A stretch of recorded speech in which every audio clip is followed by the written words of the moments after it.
Hello everyone, how's you all? Hope you all are doing great. So welcome back in the session with different kind of look but the same specs again.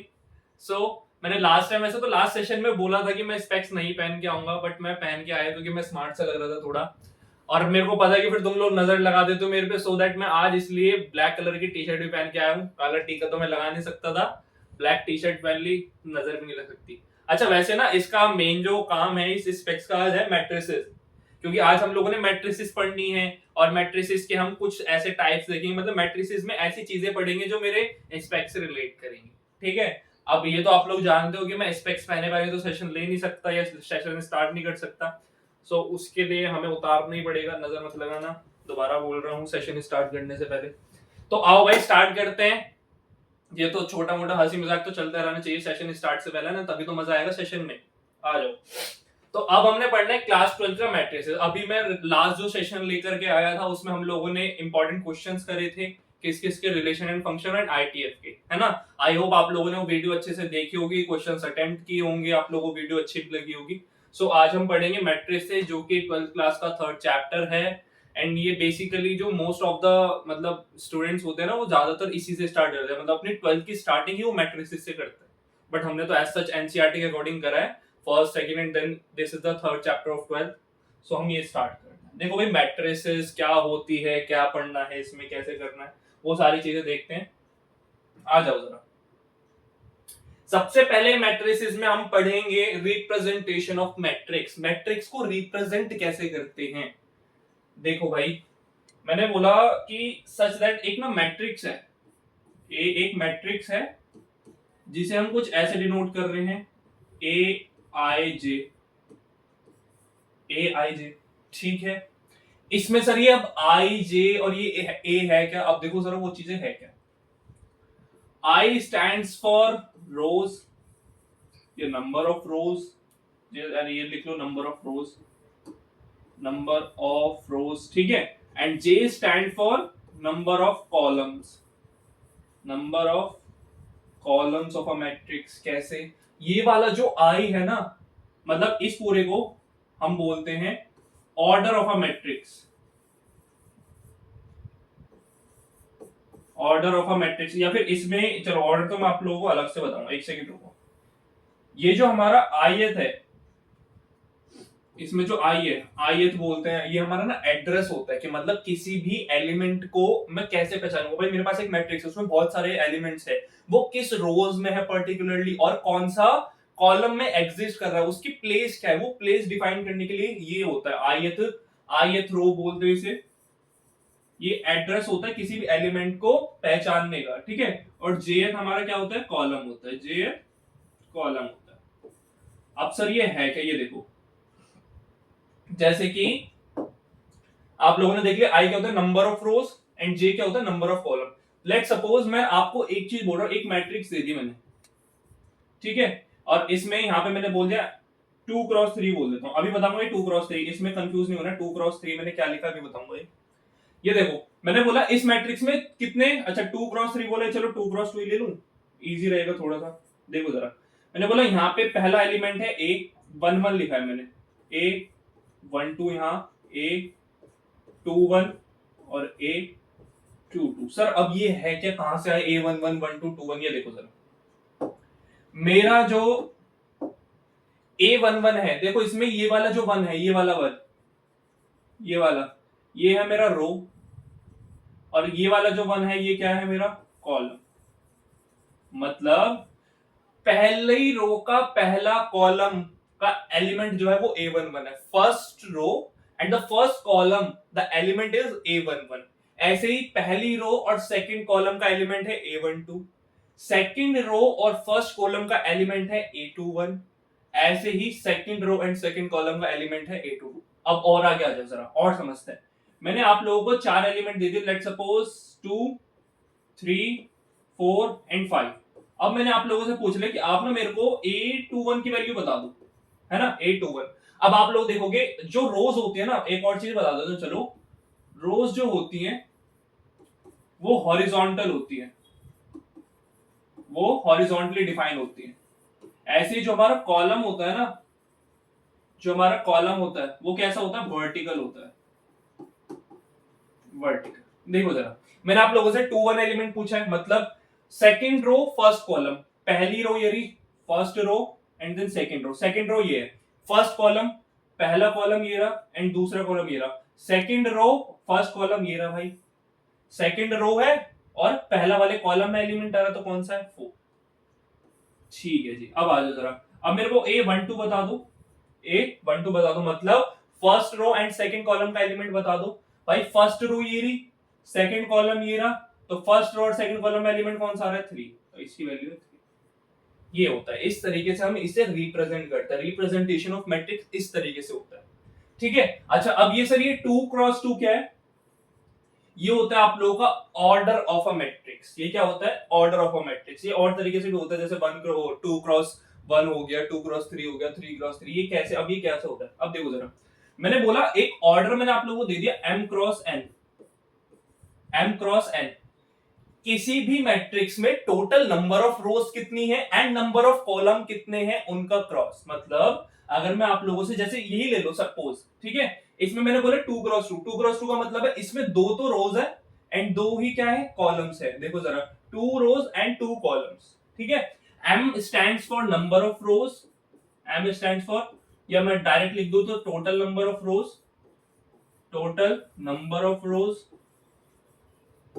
And n stands for total number of columns। ये ठीक है, इतना समझ आया। जैसे कि मैंने एक कोई भी एक मैट्रिक्स दे दी, मैंने बोला ये जो मैट्रिक्स है 3x2 है, अब आप लोगों से पूछ ले मैंने कि भाई इसमें कितने रोज और कितने कॉलम बताना जरा, सर 3 तो रोज है इसमें एंड 2 इसमें कॉलम्स है, ठीक है। अब अच्छा मैं एक ना, जो हमारे बोर्ड्स में क्वेश्चंस आते हैं आजकल, बहुत ही अच्छे बेसिक से क्वेश्चंस आ रहे हैं, जो आप लोग एनसीईआरटी खोलोगे ना, फर्स्ट एक्सरसाइजेस की खोलोगे 3.1, तो उसमें भी ऐसा कुछ क्वेश्चन है, दिखाता हूं जरा, देखो क्या है। आप लोगों को बोल दिया गया कि एक मैट्रिक्स है ए, ठीक है, वही ए आई जे है, और इसमें जो आप लोगों को एक रिलेशन, ये कुछ भी ऐसा मान लो कि इसमें ना बोल दिया जाता है जैसे कि आई स्क्वायर प्लस जे बाय 2, आई स्क्वायर प्लस जे बाय 2 चलेगा, इतना हो जाएगा हमारा, नहीं चलो फिर इतने रहने, चलो मैंने बोल दिया कि आई स्क्वायर प्लस जे इतना दिया हुआ है, और आप लोगों को हर एक एलिमेंट की वैल्यू बतानी है। आई स्क्वायर प्लस जे आप लोगों को एक वैल्यू दी हुई है कोई भी एक एलिमेंट की, ए एलिमेंट मान लो, जो भी बोला गया है, ठीक है, आप लोगों को, एंड देन एक मैट्रिक्स है और इसमें चलो ऑर्डर भी दे दिया गया, एक ऑर्डर आप लोगों को दे दे, कितना दे दे, 2x3 दे देते हैं, 2x3 एक ऑर्डर है। ये मैं अपनी तरफ से क्वेश्चन दे रहा हूं क्योंकि इसमें पूरी इन्फो मेरी तरफ से शायद ना हो, बट एनसीईआरटी में प्रॉपर इन्फो होगी।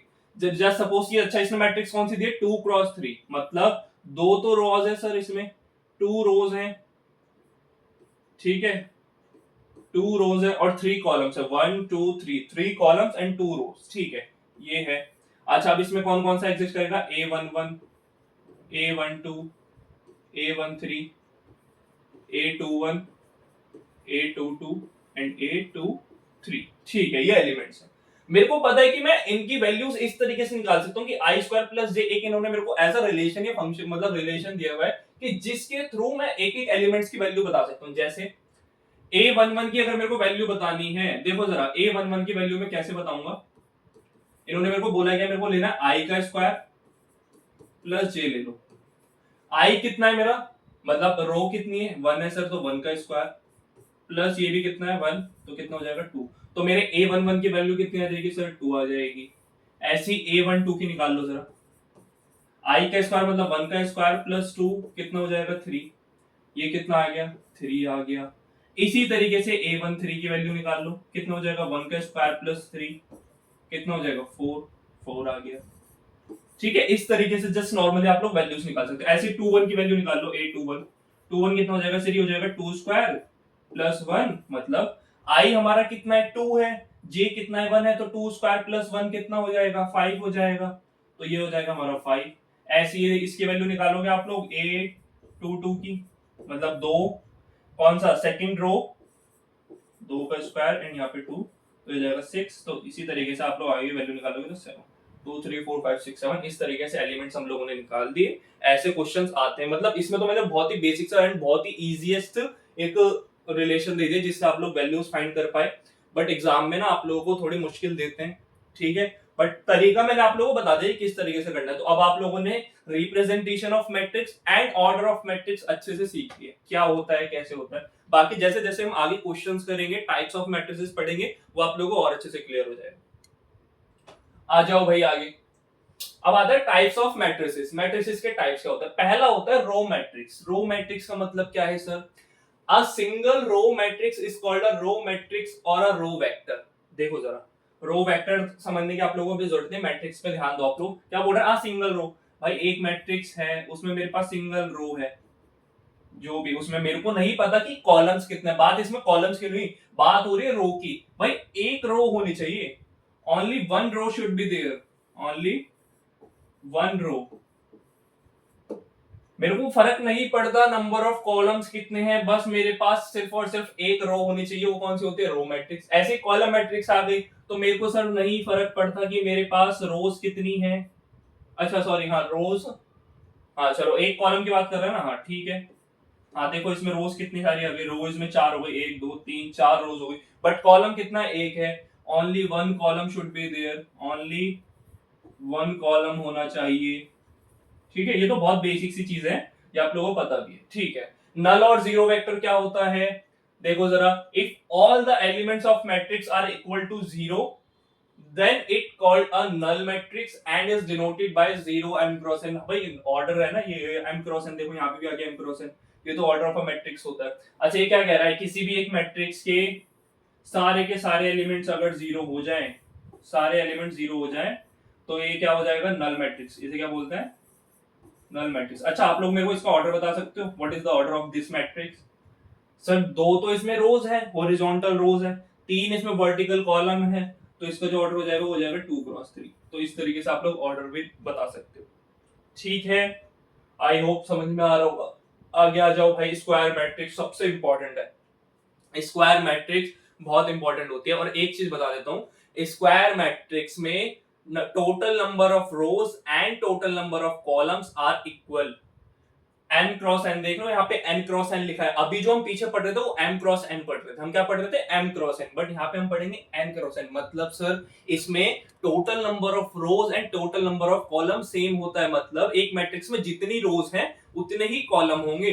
अगर किसी मैट्रिक्स में 2 रोज हैं तो 2 ही कॉलम्स भी होंगे, अगर किसी मैट्रिक्स में 3 रोज हैं तो 3 ही कॉलम्स भी होंगे। बस इतना है स्क्वायर मैट्रिक्स, और बहुत इंपॉर्टेंट है भाई, ध्यान रखना। देखो इसमें पहला पूछा हमसे ऑर्डर, तो n cross n order must be same. जहां पे मैं अगर बात करूं तो i किसके इक्वल होता है? j के इक्वल होता है, या m क्रॉस n की अगर मैं बात करूं m क्रॉस n, चलो i j का तो क्या ही लोगे आप लोग। m क्रॉस n की अगर बात करें जो हम पीछे पढ़ रहे थे m क्रॉस n, तो इसमें क्या होना चाहिए? m should be equal to n, m should be equal to n, ठीक है। टोटल एलिमेंट्स आप लोग कैसे देखोगे? अच्छा देखो, अगर मैं आप लोगों को एक ऐसे एग्जांपल से समझते हैं, मैं एक एग्जांपल दे देता आप लोगों को कि कोई भी एक मैट्रिक्स है 2 क्रॉस 2 की, ये एक मैट्रिक्स है 2 क्रॉस 2 की। मेरे को इसके नंबर ऑफ एलिमेंट्स बता दो, मेरे को इसके number of elements. Sir 4 elements है, वो कैसे आया? मैंने सिर्फ ऑर्डर के मल्टीप्लाई कर दी, 2 2 से कितना होता है 4। अब मैं ऐसे आप लोगों को दे देता कि 3 क्रॉस 3 की मैट्रिक्स है, A11 A12 A13 A21 A22 A23 A31 A32 A33, ठीक है। अच्छा ये कौन सी मैट्रिक्स है सर? ये 3 क्रॉस 3 के 3 रोज है और 3 ही कॉलम है। अब मैं आप लोगों से बोलूं मेरे को नंबर ऑफ एलिमेंट्स बता दो, कुछ नहीं करना, जस्ट इन दोनों की मल्टीप्लाई कर दो, 3 3 9। This must be the 9 element should be there in this matrix, ठीक है। तो टोटल एलिमेंट्स हम कैसे निकालेंगे? जस्ट इनकी मल्टीप्लिकेशन कर दो, n क्रॉस n कर दो या n क्रॉस n कर दो। अगर बात आप लोगों को थोड़ी भी दिक्कत है तो इसमें क्या कर दो? n इंटू n कर दो, इनकी जो भी मल्टीप्लिकेशन होगी वही हमारा आंसर होगा। जिस तरीके से अभी आपको दिखा दे, ठीक है। फिर होता है कॉन्जुगेट एलिमेंट्स। कॉन्जुगेट एलिमेंट्स कुछ क्या होते हैं? जैसे कि अगर मेरा A12 है और इसका कॉन्जुगेट क्या होगा?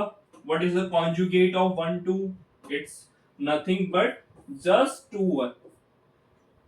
आई और जे को जस्ट रिप्लेस कर दो या रिवर्स कर दो, कि अगर ये मेरा ए आई जे है और ये भी ए आई जे ही होता है, बट जस्ट क्या हुआ, आई और जे ने एक दूसरे की जगह रिप्लेस कर ली, वो जस्ट मेरा कॉन्जुगेट हो जाता है। इसमें बस ये पूछा था कॉन्जुगेट एलिमेंट्स कौन कौन से होते हैं, A12 का A21 हो जाएगा, A13 का A31 हो जाएगा। भाई ध्यान रखना, कॉन्जुगेट एलिमेंट्स में आगे भी बताऊंगा, आगे मैं कॉन्जुगेट एलिमेंट्स बताऊंगा, तो मैं डायरेक्टली जब भी कॉन्जुगेट बोलूंगा आप लोगों को पता चल जाना चाहिए कि देखो जो हमारी डायगोनल वाले, चलो मैं ये एक बार मैट्रिक्स बड़ी बना दूं, मैं यहाँ पे ये मैट्रिक्स थोड़ी सी बड़ी बना देता हूँ, आप लोगों को कॉन्जुगेट वाला कॉन्सेप्ट समझ आ देता हूँ। देखो जरा,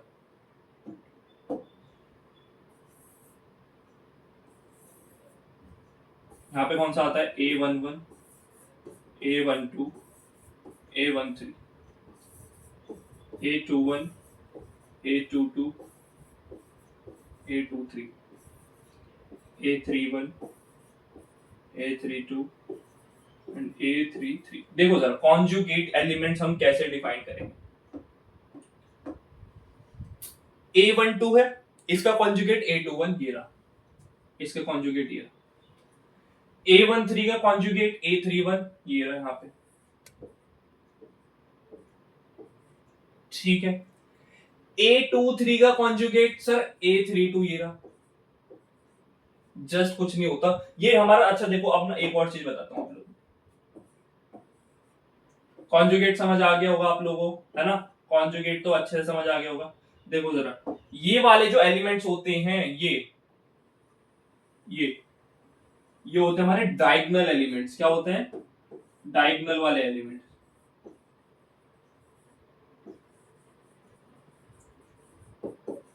डायगोनल एलिमेंट्स के अलावा देखो A12 है, A21 इसका कॉन्जुगेट, A13 है इसका कॉन्जुगेट, A31 प्रेजेंट है, A23 है इसका कॉन्जुगेट, A32 प्रेजेंट है, ये जैसे इसके कॉन्जुगेट होते हैं, ठीक है। अब आता है देखो इंपॉर्टेंट चीज है, number of elements in upper triangle. Sir upper triangle और लोअर ट्राइंगल क्या होता है, ये देखो number of upper triangle and lower triangle, ये देखने क्या होता है। अपर ट्राइंगल की अगर मैं बात करूं, ध्यान से समझना भाई, बड़ा इंपॉर्टेंट है ये चीज, जल्दी से समझ में नहीं आती है। देखो जरा, अगर मैं अपर ट्राइंगल की बात करूं, सर अपर ट्राइंगल कहां से आ गया, ये मेरा डायगोनल है, डायगोनल के ऊपर वाले जो एलिमेंट्स होते हैं ना, वो होते हैं मेरे अपर ट्राइंगल। डायगोनल के जो नीचे वाले ट्राइंगल्स होते हैं ना, मतलब नीचे वाले पार्ट्स में जो ये तीन एलिमेंट्स आ रहे हैं, मेरे कौन से होते हैं, ये लोअर ट्राइंगल। ये वाले मेरे कैसे हैं, ये है मेरे अपर ट्राइंगल के एलिमेंट, जिसमें सर मेरे को पता कैसे लगेगा ये अपर ट्राइंगल है। देखो जरा, ये आई है, ये जे, देखो तीनों में आई जो है ना, तीनों में जो आई है वो जे से छोटा है। आई क्या है, आई इज लेस देन जे है, आई क्या है, लेस देन जे है, ध्यान रखना भाई। और जो मेरे ये लोअर ट्राइंगल वाला पार्ट है, जो मेरा लोअर ट्राइंगल वाला पार्ट है, इस वाले पार्ट में मेरा जो आई है वो क्या है, ग्रेटर देन जे। आई क्या है, ग्रेटर देन जे। आप लोगों से कितनी बार हो सकता है कि आप लोगों से ना अपर ट्रायंगल के पार्ट्स पूछ ले, या एलियोस के लोअर ट्रायंगल के पार्ट्स पूछ ले। अपर ट्रायंगल इसे बोल दूं यूटीपी अपर ट्रायंगल पार्ट्स, और इसे बोल देते हैं एलटीपी लोअर ट्रायंगल पार्ट्स, ठीक है, समझ आया। देखो भाई क्या होता है, ये बीच वाले तो डायगोनल्स होते हैं जिसमें i इक्वल टू जे होता है। i इक्वल्स टू जे जब भी होगा वो हमारे होते हैं डायगोनल एलिमेंट्स। यहाँ पे लिख भी दूं, i किसके इक्वल हो जाता है, यहाँ पे j के इक्वल हो जाता है, ठीक है। i इक्वल टू जे हमारे डायगोनल एलिमेंट्स। जब i मेरा जो है लेस देन j हो जाता है ना, जब मेरा i j से छोटा हो जाता है तो मेरे अपर ट्रायंगल के पार्ट्स होते हैं। जब मेरा i जो है ग्रेटर देन j हो जाता है तो मेरे लोअर ट्रायंगल के पार्ट्स होते हैं। अब देखो और आगे समझते हैं। अब देखो इसकी ना डेफिनेशन जो होती है बच्चों को अक्सर कंफ्यूज करती है। इनकी एलटीपी और यूटीपी की जो डेफिनेशंस होती है ये बच्चों को अक्सर बहुत कंफ्यूज करती है कि सर अभी तो आपने बताया था कि जो मेरा अपर वाला ट्राइंगल है उसमें क्या होता है, आई जो है लेस देन जे होता है, ठीक है, हाँ जी मैंने बताया था। जब हमने डेफिनेशन पढ़ी इसमें तो आई ग्रेटर देन जे हो रखा है। बच्चा एक बार इसकी डेफिनेशन ढंग से पढ़ो, ढंग से पढ़ो। देखो क्या कह रहा है, a square matrix A was elements A I J is equals to 0 for I greater than J। क्या कह रहा है सर, ये is called an upper triangle matrix। ये क्या कह रहा है कि अगर आप लोगों के पास एक मैट्रिक्स है सेम ऑर्डर की, ठीक है, लेट सपोज मैंने यहाँ पे एलिमेंट्स दे दिए आपको, ये तो डायगोनल वाले एलिमेंट्स हैं, ये मैंने कुछ भी दे दिए 2 3 4, अच्छा i is equals to j ना, ठीक है, i is equals to j के कोई भी एलिमेंट्स या सेम कर दो, चलो सेम कर देते हैं, ठीक है। ये मेरे i इक्वल टू j वाले एलिमेंट्स हो गए, ठीक है। उसमें क्या कह रहा है कि अगर मैं अपर ट्राइंगल की बात कर रहा हूँ ना, अपर ट्राइंगल वाले एलिमेंट्स के लिए, तो i ग्रेटर देन j वाला पार्ट क्या होना चाहिए, 0 होना चाहिए। मतलब अगर मेरे को अपर ट्राइंगल के पार्ट चाहिए तो मेरा this should be 0, this should be 0। ये वाले जो नीचे वाले ट्राइंगल के पार्ट से ये सारे 0 होने चाहिए, फिर ये कुछ भी हो, मतलब कितना हो जाए, ये कोई भी हो जाए, कुछ भी लिखो फिर तो, है ना, माइनस जो भी, माइनस प्लस जो भी। अब देखो मेरे अपर ट्राइंगल के कौन कौन से एलिमेंट्स हैं, ये समझ आया। डेफिनेशन क्या कह रही थी, डेफिनेशन कह रही थी कि ए आई जे जो 0 हो, किसके लिए, बट ए आई जे 0 किसके लिए हो, आई ग्रेटर देन जे। आई ग्रेटर देन जे वाले नीचे वाले पार्ट होते हैं भाई, आई ग्रेटर देन जे वाले नीचे वाले पार्ट होते हैं। तो नीचे वाला जो लोअर ट्राइंगल होता है ना, लोअर ट्राइंगल के सारे एलिमेंट्स अगर 0 हैं तो हमारा वो अपर ट्राइंगल मैट्रिक्स बन जाती है। अगर मेरे लोअर ट्राइंगल के सारे एलिमेंट 0 है तो मेरी कौन सी बन जाती है, अपर ट्राइंगल मैट्रिक्स। और ऐसे ही अगर मैं इसके लिए बात करूं, लोअर ट्राइंगल मैट्रिक्स के लिए, अगर मेरा अपर ट्राइंगल मैट्रिक्स के एलिमेंट 0 हैं तो वो मेरी लोअर ट्राइंगल मैट्रिक्स कहलाती है। यहां पे लिख भी दूं, अब हिंदी में लिख देता, चलो। लोअर ट्राइंगल के लिए, एलटीपी के लिए क्या होगा, एलटीपी के लिए क्या होना चाहिए कि अपर ट्राइंगल मैट्रिक्स के एलिमेंट्स 0 होने चाहिए,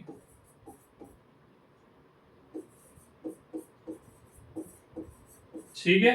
and vice versa for the upper triangle matrix. अगर अपर ट्राइंगल मैट्रिक्स है, अपर ट्राइंगल मैट्रिक्स है, इसे भी हम बना लो, अपर ट्राइंगल मैट्रिक्स है, तो उसके लिए एलटीपी लोअर ट्राइंगल मैट्रिक्स के एलिमेंट्स 0 होने चाहिए, एलिमेंट्स 0 होने चाहिए।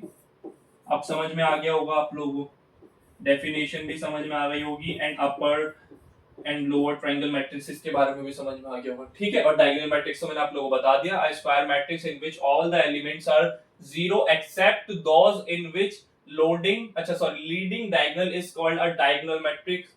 thus in a diagonal matrix aij is equals to 0।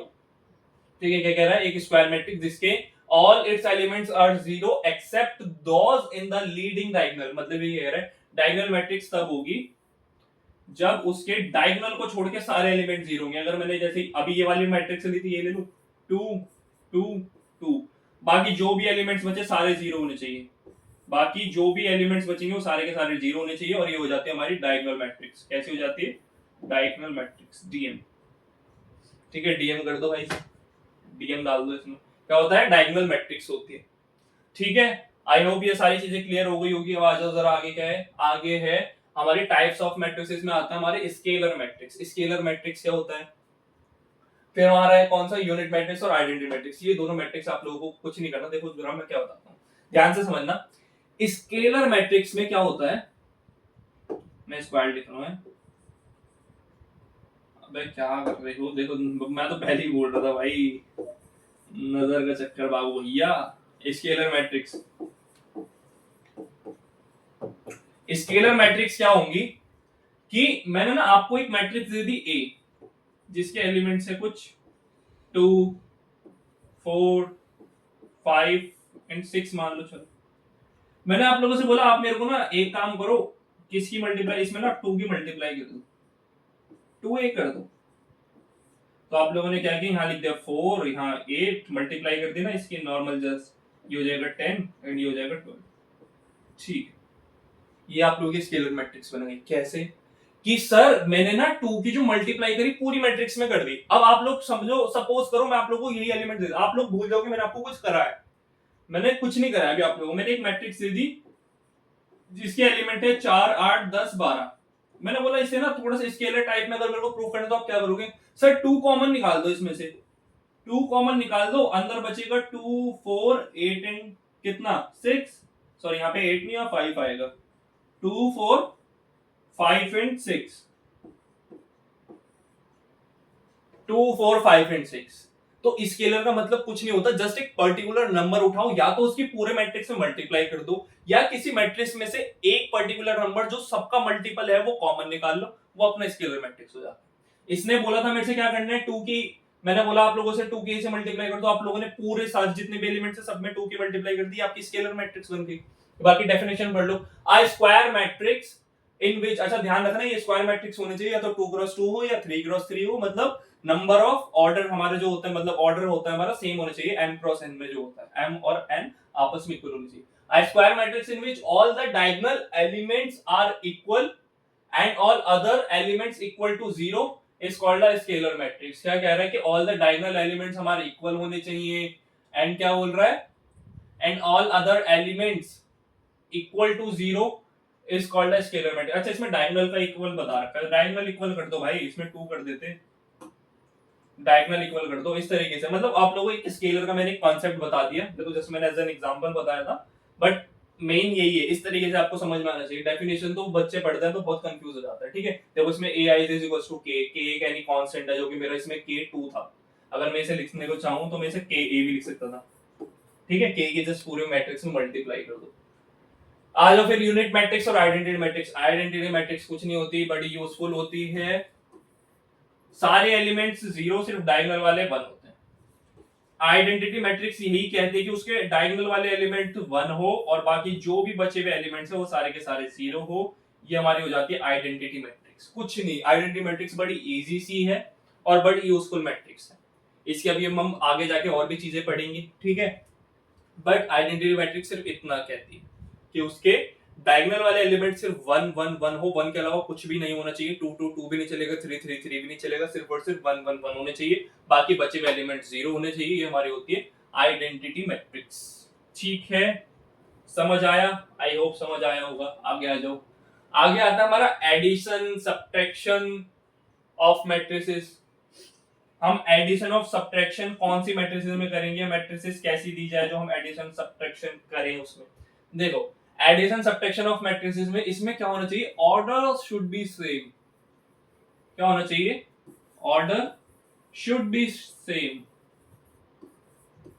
Sir same order कैसे, मतलब मैंने आप लोगों को एक मैट्रिक्स दे दी A, जिसमें मैंने कुछ भी एलिमेंट दे दिए 2 1 0 3, एक एलिमेंट एक मैट्रिक्स दे दी B, जिसके मैंने एलिमेंट दे दिया आप लोगों को -2, है ना, -1 ले लो, 0 ले लो, 5 ले लो, कुछ भी ले लो, जो मर्जी। अच्छा देखो इसका भी ऑर्डर 2x2 है, इसका भी ऑर्डर 2x2 है, मैंने नॉर्मल माइनस प्लस कर सकता हूँ, कोई दिक्कत वाली बात नहीं है। नॉर्मल अगर मैं आप जो बोलूंगी आप मेरे को a प्लस बी दे दो, क्या दे दो, a प्लस बी दे दो, तो आप लोग क्या करोगे, आपकी जो नई मैट्रिक्स बनेगी वो भी 2x2 की बनेगी, है ना। Order must be same. तो देखो 2 प्लस माइनस का 2, यहाँ माइनस है ना, तो कितना हो जाएगा, 0 हो जाएगा। 1 प्लस -1 ये भी 0 हो जाएगा, ये 0 हो जाएगा। 3 प्लस 5 8, इस तरीके की मैट्रिक्स बन गई। नॉर्मल अगर ये माइनस करना होता तो मैं माइनस कर देता, प्लस कर रहा है तो प्लस कर दूंगा, इसी तरीके से हमने क्वेश्चंस करना है, ठीक है। इसमें ऑर्डर शुड भी सेम होना चाहिए। मल्टीप्लिकेशन बाय स्केलर ये मैंने आप लोगों को पीछे बता ही दिया है कि अगर कभी ka हो, है ना, मैंने आप लोगों को दे दिया 2a दे दिया, कोई भी एक a मैट्रिक्स है जो कि मैंने आप लोगों को एक मैट्रिक्स दे दी 1 2 3 4 ले लो, ठीक है। अब मेरे को 2a की वैल्यू या ka की वैल्यू बता दो, तो कितना हो जाएगा, ये 2 की मल्टीप्लाई कर दो, 2 4 6 एंड 8, तो ये हो गया हमारा 2a की वैल्यू। जस्ट इस तरीके से हमारी स्केलर मैट्रिक्स बन जाएगी, है ना। Multiplication of bye scalar, scalar का मल्टीप्लिकेशन तो k की मल्टीप्लिकेशन a मैट्रिक्स के साथ, ये हमारी स्केलर। फिर आ जाती है इक्वालिटी ऑफ टू मैट्रिसेस की इक्वालिटी। इसमें क्या होना चाहिए सर, एक तो पहली कंडीशन है कि order must be same. Order क्या होना चाहिए, सेम होना चाहिए, ऑर्डर मस्ट बी सेम, ठीक है सर, ऑर्डर सेम ले लेंगे। फिर सेकंड थिंग आप लोग क्या बोलोगे इसमें, ए आई जे जो है ना वो इक्वल होना चाहिए बी आई जे के, मतलब कि हमारे जो दोनों मैट्रिसेस के एलिमेंट्स होंगे ना वो सेम होने चाहिए प्लेस वाइज। कैसे सर, अगर मैंने आप लोगों को एक मैट्रिक्स दे दी, जैसे सपोज ए बी, यहाँ पे दे दिया x प्लस वाई और यहाँ दे दिया x माइनस वाई, एक मैट्रिक्स है ये, ठीक है। इक्वल टू एक मैट्रिक्स दे दी मैंने आपको 2, है ना, 1 मान लो, इसे 0 मान लो, एंड देन इसे मान लो आप लोग कुछ भी, कितना मान ले, 3 मान लेते हैं। ये मैट्रिक्स दे दी 2 1 0 3। अब देखो क्या है, ऑर्डर देखो दोनों का सेम है, इसका भी ऑर्डर 2x2 है, इसका भी ऑर्डर 2x2 है। सर पहली कंडीशन तो इसने फुलफिल कर दी कि ऑर्डर मस्ट बी सेम, ठीक है। नेक्स्ट पे आ जाओ, aij is equals to bij, मतलब a11 is equals to b11। इसमें देखो इक्वल्स टू का साइन लगा हुआ है। जब भी आप लोगों को इक्वालिटी ऑफ टू मैट्रिसेस का क्वेश्चन आएगा तो उसमें इक्वल टू का साइन वो ऑलरेडी गिवन होगा, वो दिया जाएगा। ठीक है, तो a11 किसके इक्वल है? b11, मतलब a की वैल्यू कितनी हो गई सर? a की वैल्यू हो गई 2, b की वैल्यू कितनी हो गई सर? b की वैल्यू हो गई 1। ऐसे मेरे को x y की वैल्यू बता दो सर। x प्लस वाई जो है ना, x प्लस वाई जो है वो 0 के इक्वल है। x प्लस वाई किसके इक्वल है? 0 के इक्वल। ऐसी x माइनस वाई किसके इक्वल है सर? वो 3 के इक्वल है। x माइनस वाई किसके इक्वल है? वो 3 के इक्वल है। अब एलिमिनेशन मेथड तो आप लोगों को सीखी हुई होगी बहुत पहले, तो 2x plus x plus x 2x is equals to 3 है। तो x की वैल्यू कितनी आ जाएगी? x की वैल्यू आ जाएगी 2/3। x की वैल्यू कितनी आ जाएगी? 2/3। x की वैल्यू आ गई, यहाँ से वो डाल के आप लोग y की वैल्यू निकाल सकते हो इजीली। इस तरीके से करना है, कुछ नहीं होता, जस्ट जो मेरा a11 है वो b11 के इक्वल होगा, a12 b12 के इक्वल होगा, है ना, a21 b21 के इक्वल होगा, एंड देन a22 b22 के इक्वल होगा। ऐसे अगर ये 3x3 की मैट्रिक्स होती तो हम तब भी इसी तरीके से। समझ आया? ये सारी चीजें समझ आई। अब हम थोड़े बहुत क्वेश्चंस वगैरह स्टार्ट करेंगे। ठीक है, हम लोगों ने बहुत सारी चीजें पढ़ ली हैं, अब क्वेश्चन से स्टार्ट करते हैं। आ जाओ। If a matrix has 64 elements, अगर किसी मैट्रिक्स के पास 64 एलिमेंट्स हैं, then the number of possible outcomes it can have. अच्छा, अभी हम लोगों ने, जब मैं पीछे पढ़ा रहा तो मैंने आप लोगों को बताया था कि आप नंबर ऑफ एलिमेंट्स कैसे निकालोगे किसी मैट्रिक्स के, है ना, कि किसी कोई भी एक मैट्रिक्स है, उसका ऑर्डर m क्रॉस n है, तो उसका नंबर ऑफ एलिमेंट्स कैसे निकालोगे? कुछ नहीं करना होता सर, इन दोनों की मल्टीप्लाई कर दो। जो भी उसका ऑर्डर है उसकी मल्टीप्लाई कर दो, है ना, तो हमें क्या मिल जाएगा? ऑर्डर की मल्टीप्लाई करने से मेरे को क्या मिल जाएगा? Number of element. मेरे को नंबर ऑफ एलिमेंट इसमें पहले ही गिवन है, कितने? 64। ठीक है, 64 मेरे को एलिमेंट्स ऑलरेडी गिवन है। अब मेरे को देखना ऐसे कौन से दो नंबर है, कितने दो नंबर है जिनका प्रोडक्ट करने पर 64 आता है। भाई नंबर ऑफ एलिमेंट्स में कैसे निकालता था सर? जो मेरा ऑर्डर दिया जाता था m क्रॉस n, उन दोनों का प्रोडक्ट करता था, मेरे को क्या मिलते थे? नंबर ऑफ एलिमेंट्स मिलते थे। बट मेरे को number of elements already given है, तो आप लोग सिर्फ प्रोडक्ट निकाल लो ना, कि ऐसे कितने नंबर्स हैं जिनकी मैं मल्टीप्लाई करूं तो 64 आ जाए। वही मेरी उतनी मैट्रिक्स बना सकता हूं मैं। देखो जरा, ऐसे कंडीशन जब भी आए, क्या करना? 64 की एलसीएम ले लो, 36, 18, 9। ठीक है, अब एक नंबर उठाया, पहले तो सबसे पहले आप लोग क्या करोगे सर? 1 इंटू 64, 64 होता है। 64 इंटू 1, ये भी 64 होता है। तो एक मैट्रिक्स, तो दो मैट्रिक्स तो ये बन गई। ठीक है, अब यहां से एक नंबर उठाओ, 2 उठाया, फिर इनके मल्टीप्लाई, 2 2 जा 4, 4 3 जा 12, 12 3 जा 36। तो 2 इंटू 36, ये भी 64 होता है, और 36 इंटू 2, ये भी 64 होगा। ठीक है, इस तरीके से आप मैट्रिक्स के ऑर्डर बनाते हो। अब 2 2 जा 4, 4 छोड़ो, फिर 2 3 जा 6, 6 3 जा 18। तो 18 इंटू 4 या 4 इंटू 18 भी 64 होता है, और 18 इंटू 4 भी 64 होता है। नहीं, एक सेकंड यार, गलत हो रहा है ना, तो 2 2 जा 4, 3 3 जा 9, 9 1 जा 9, 18, 18 इंटू 4, ये तो गलत आ रहा है ना। एक सेकंड रुक जाओ, हमने फिर गलत ऑर्डर बनाया क्या? एक सेकंड, एक सेकंड, एक सेकंड, ये 64 है, अभी तक हमारा बिल्कुल सही चल रहा है ना। फिर 2 2 जा 4, इतना रखा हमने, एलसीएम तो गलत नहीं लिया हमने। ठीक है, 36 है, ये 18 है, ये फिर 9 है, ठीक है, 3 3 जा 9, 9 2 जा 18, 18 इंटू 4, 18 इंटू 4 तो बनेगा नहीं ना यार। तो एक सेकंड दूसरे बना लो, कोई बात नहीं, ऑर्डर अपनी तरफ से बना लेंगे हम, क्या दिक्कत है, इतना बना लिया। फिर 3 3 जा 9, अच्छा 9, 2 2 जा 4, 4 2 जा 8, 9 8 जा, नहीं ये भी नहीं बन रहा। अच्छा एक सेकंड, एक और चीज बनती है, देखो जरा, 8 इंटू 8 क्या होता है? 8 इंटू 8 64 होता है। अब इसका तो उल्टा आप कर नहीं सकते हो, तो 8 इंटू 8 ही रहेगा। और कौन कौन सा बना सकते हो आप लोग? और कौन कौन से ऑर्डर से बनेंगे इसमें? देखो जरा, 3 3 जा 9, 9 2 जा 18, अच्छा 18 18 हो गया हमारा। 18 2 जा भी तो होता है भाई, 2 इंटू 18 भी तो होता है। अच्छा ये तो 36 होता है ना, मेरे को तो 64 लाना है, मेरे को तो 64 लाना है। और कौन कौन सा बनेगा? और कौन कौन सा बनेगा? 32, 32 हो गया हमारा। देखो 3 2 जा 6, 6 2 जा 12, 24, 24, नहीं 24 3 अच्छा 32 से भी तो बन रहा है।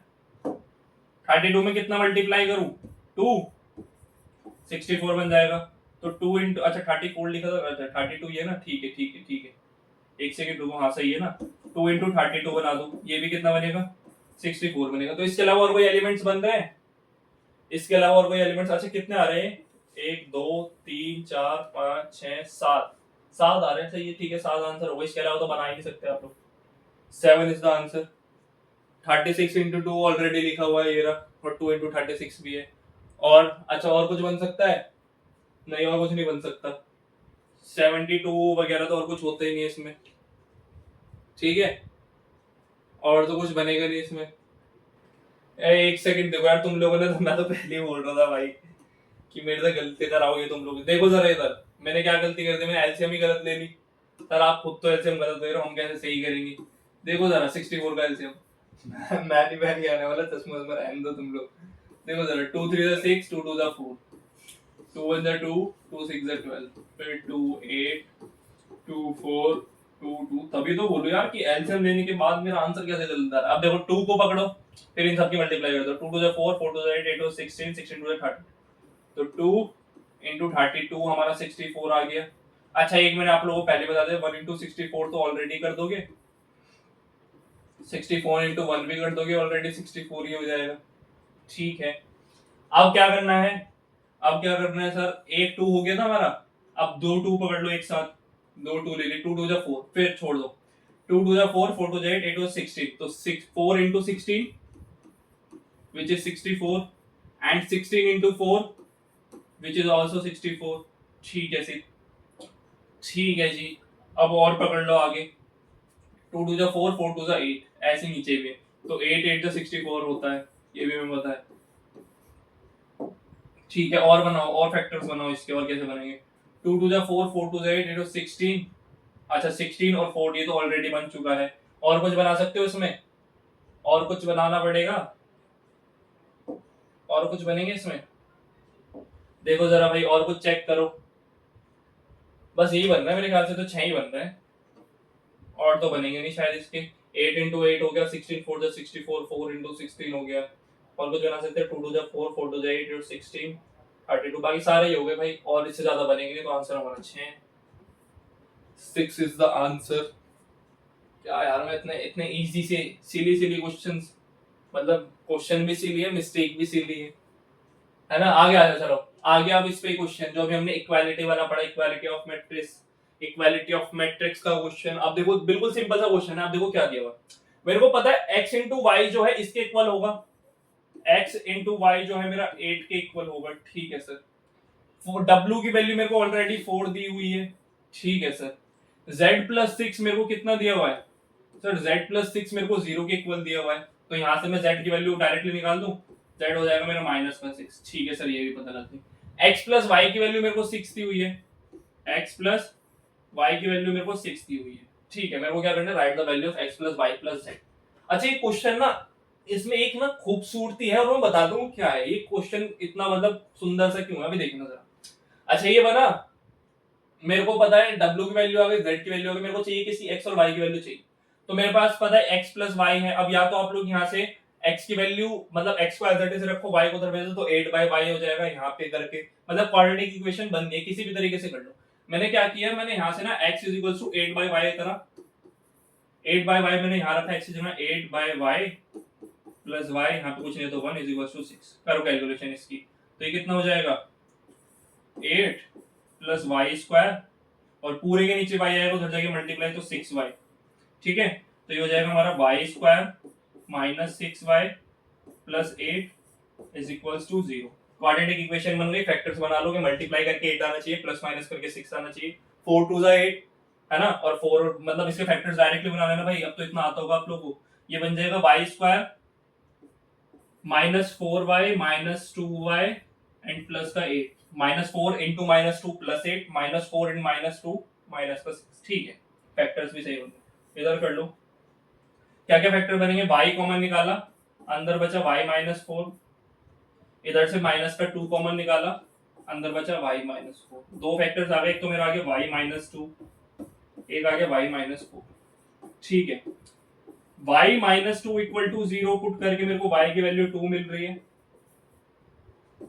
y minus 4 equal to 0 put करके मेरे को y की वैल्यू 4 मिल रही है। ठीक है सर। अच्छा, दो अगर मेरे पास y की वैल्यू, तो ऑब्वियस सी बात है कि मेरे पास x की वैल्यू भी 2 ही आएगी, x की वैल्यू भी मेरे पास 2 ही आएगी। इसमें डाल लें, अगर मैंने इसमें x की वैल्यू 2 डाली, x की अच्छा सॉरी y की वैल्यू अगर मैंने 2 डाली, x plus 2 is equal to 6, तो x की वैल्यू मेरे पास 4 आ गई। और अगर मैंने x की y की वैल्यू मैंने 4 डाली, तो मेरे पास x की वैल्यू कितने आ गई 2। अच्छा, एक चीज देख लो आप लोग, एक चीज नोटिस करो, x की भी वैल्यू 2 है, 2 या फिर 4, y की भी वैल्यू मेरे पास 2 है, 2 या फिर 4। y की वैल्यू 2 डालने पर मेरे पास x की वैल्यू 4 आ रही है, y की वैल्यू 4 डालने पर मेरे पास x की वैल्यू 2 आ रही है। अब जरा क्वेश्चन में अप्लाई करो। क्वेश्चन मेरे से क्या मांग कर रहा है कि सर मेरे को बता दो x plus y plus z बता दो। z तो मेरे को पता है कितना है, माइनस का 6। अच्छा, अगर मैं x की वैल्यू 4 रखूंगा तो मेरे को y की वैल्यू कितनी लेनी पड़ेगी, 2। y की वैल्यू 4 नहीं ले सकता, ऑब्वियस सी बात है कि y की वैल्यू 2 डालने के बाद ही मेरे पास x की वैल्यू 4 आई है। अगर मैं इसकी वैल्यू 4 रख रहा हूं, y की वैल्यू 2 रखी और ये कितना है, माइनस का 6, तो आंसर कितना आएगा, 0। ठीक है सर। अगर मैं x की वैल्यू 2 रखूंगा तो मेरे को y की वैल्यू कितनी रखनी पड़ेगी, 4। अगर मैं x की वैल्यू 2 रखूंगा, y की वैल्यू मेरे को 4 रखनी पड़ेगी, तब भी मेरा आंसर कितना आ रहा है, 0। ये है इसका, इस क्वेश्चन की खूबसूरती। देख रहे हो कि मेरे पास दो दो वैल्यूज आ रही थी x और y की, बट दोनों से आंसर मेरा सेम आ रहा है, दोनों से मेरा आंसर सेम आ रहा है। भाई ये नजारे वाला क्वेश्चन है, इंपॉर्टेंट क्वेश्चन है, अच्छा खासा क्वेश्चन है ये, कि मैंने दोनों वैल्यूज डाल के चेक कर लिया बट मेरा आंसर सेम आ रहा है। अगर किसी का आंसर यहाँ पे अलग आ रहा है ना, तो अलग सिर्फ एक ही केस में आ सकता है, अगर आप यहाँ से x भी चार्ट ले लो, वहां से y भी चार्ट ले लो, तो उस केस में आप लोग अलग अलग आंसर आ सकता है, तो वो गलती मत करना। आप लोगों को बता दिया, अच्छा क्वेश्चन था ये। तो इसमें आंसर क्या है, 0 आंसर है हमारा। ठीक है, इजी पीजी। आगे आ जाओ फिर। Find a matrix A such that 2A minus 3B plus 5C is equals to 0। जहां पे हमें B मैट्रिक्स दी हुई है, C दी हुई है, A की वैल्यू में निकालनी है। ठीक है जी, ये कैसे करेंगे सर? पहले इक्वेशन लिख लो आप लोग, 2A minus 3B plus 5C is equals to 0। 2A को इधर रहने दो, बाकी सब उधर भेज दो। 2A को इधर रहने दो, बाकी सब उधर भेज दो। कितना है ये, प्लस का 3B हो जाएगा ना, एंड प्लस का ही 5C है। और ठीक है, चलो इतना रहने दो। अब मैंने बोला ए को एज इट इज रहने दो, 2 को उधर भेजो, तो ये 1/2 हो जाएगा, अंदर हो जाएगी तुम्हारी matrix 3B plus 5C।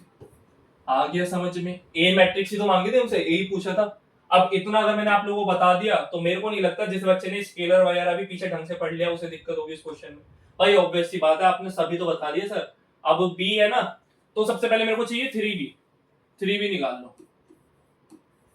B ये रहा, 3 की मल्टीप्लाई कर दो, मैं डायरेक्ट कर रहा हूं, आप लोग देखते रहना। ठीक है, 3 की मल्टीप्लाई करके 3 टू द माइनस का 6 हो जाएगा, यहाँ पे 3 टू द 6 हो जाएगा, 0, 3 3 द 9, 3 1 द 3 एंड 3 4 द 12।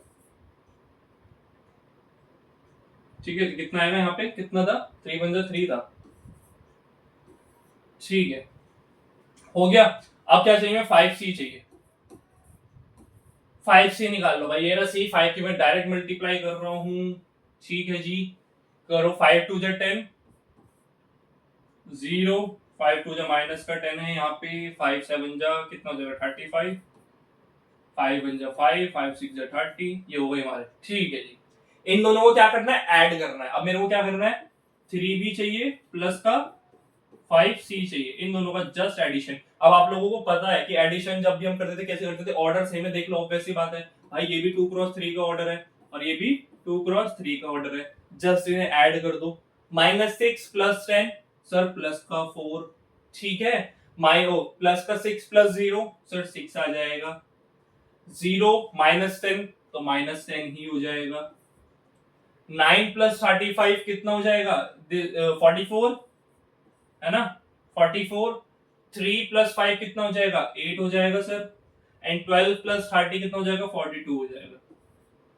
ठीक है जी, ये आ गया। अब मेरे को क्या करना है, जस्ट 1/2। अब मेरे को क्या करना है, 3B प्लस 5C और 1/2 करना है, मतलब यहाँ पे 1/2, कुछ नहीं करना, सबको 2 से डिवाइड कर दो, 4/2, 6/2 -10/2, ऐसे 44/2 हो जाएगा, 8/2, 42/2।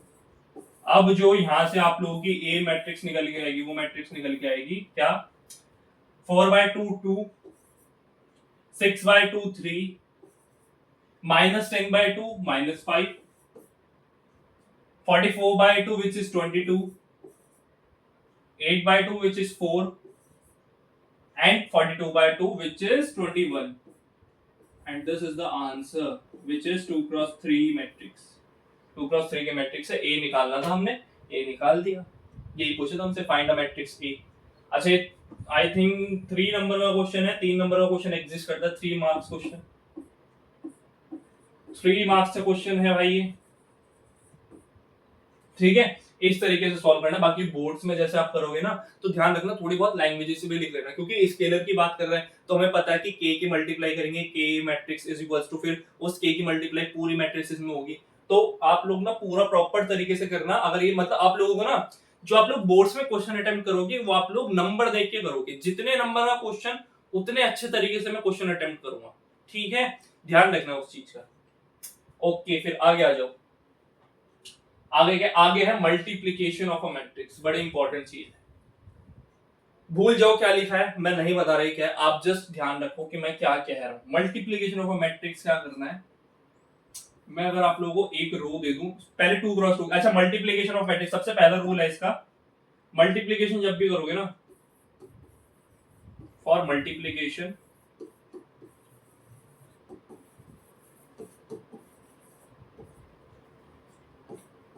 Matrices should be square matrix.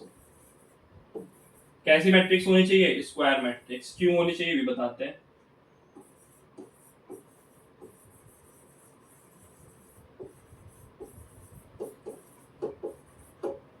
Matrix कैसी होनी चाहिए, स्क्वायर मैट्रिक्स होनी चाहिए। मतलब कि अगर मेरी एक मैट्रिक्स 2x2 की है, तो दूसरी मैट्रिक्स भी मेरी कैसी होनी चाहिए, 2x2 की होनी चाहिए। या अगर 2x2 की नहीं है तो वो 3x3 की होनी चाहिए। नहीं सॉरी, एक सेकेंड, ये भी 2x2 की बना दो, 2x2 की बना दो। मैंने फिर से 3 लिख दिया।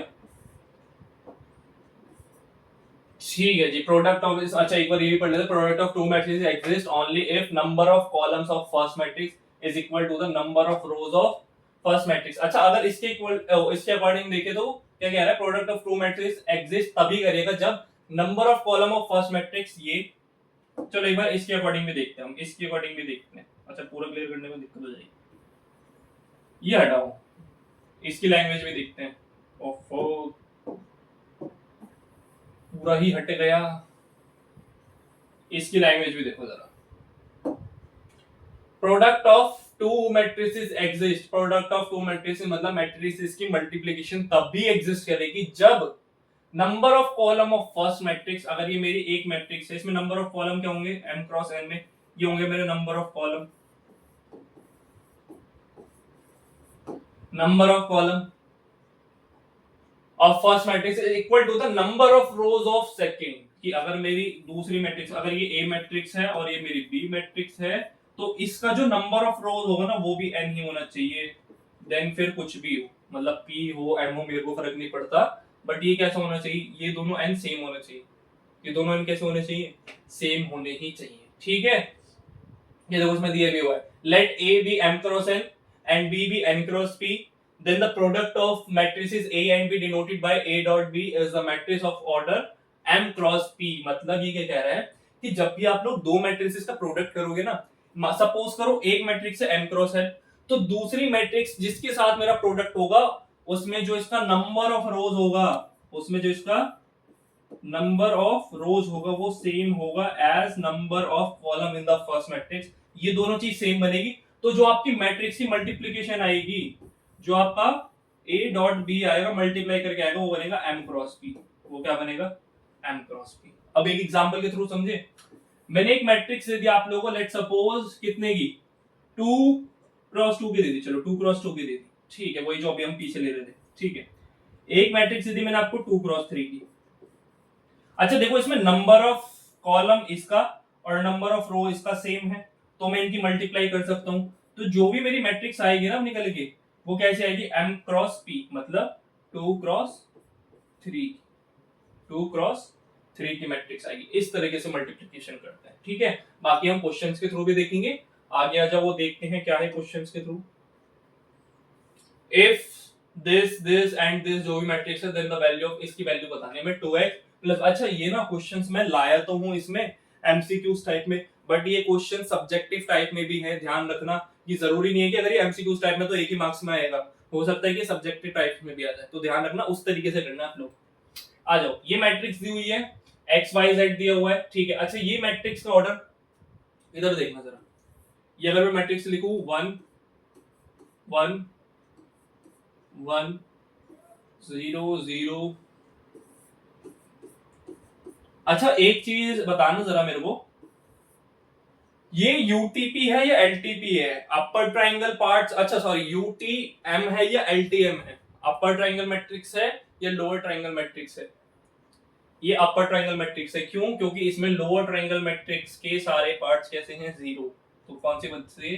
अपर ट्राइंगल मैट्रिक्स। तो ध्यान रखने की चीजें, ठीक है। अच्छा ये कौन सी 3x3 की मैट्रिक्स है? दूसरी मैट्रिक्स जो हमें दे रखी है x y z, ये कैसी है सर? ये 3x1 की मैट्रिक्स है ना?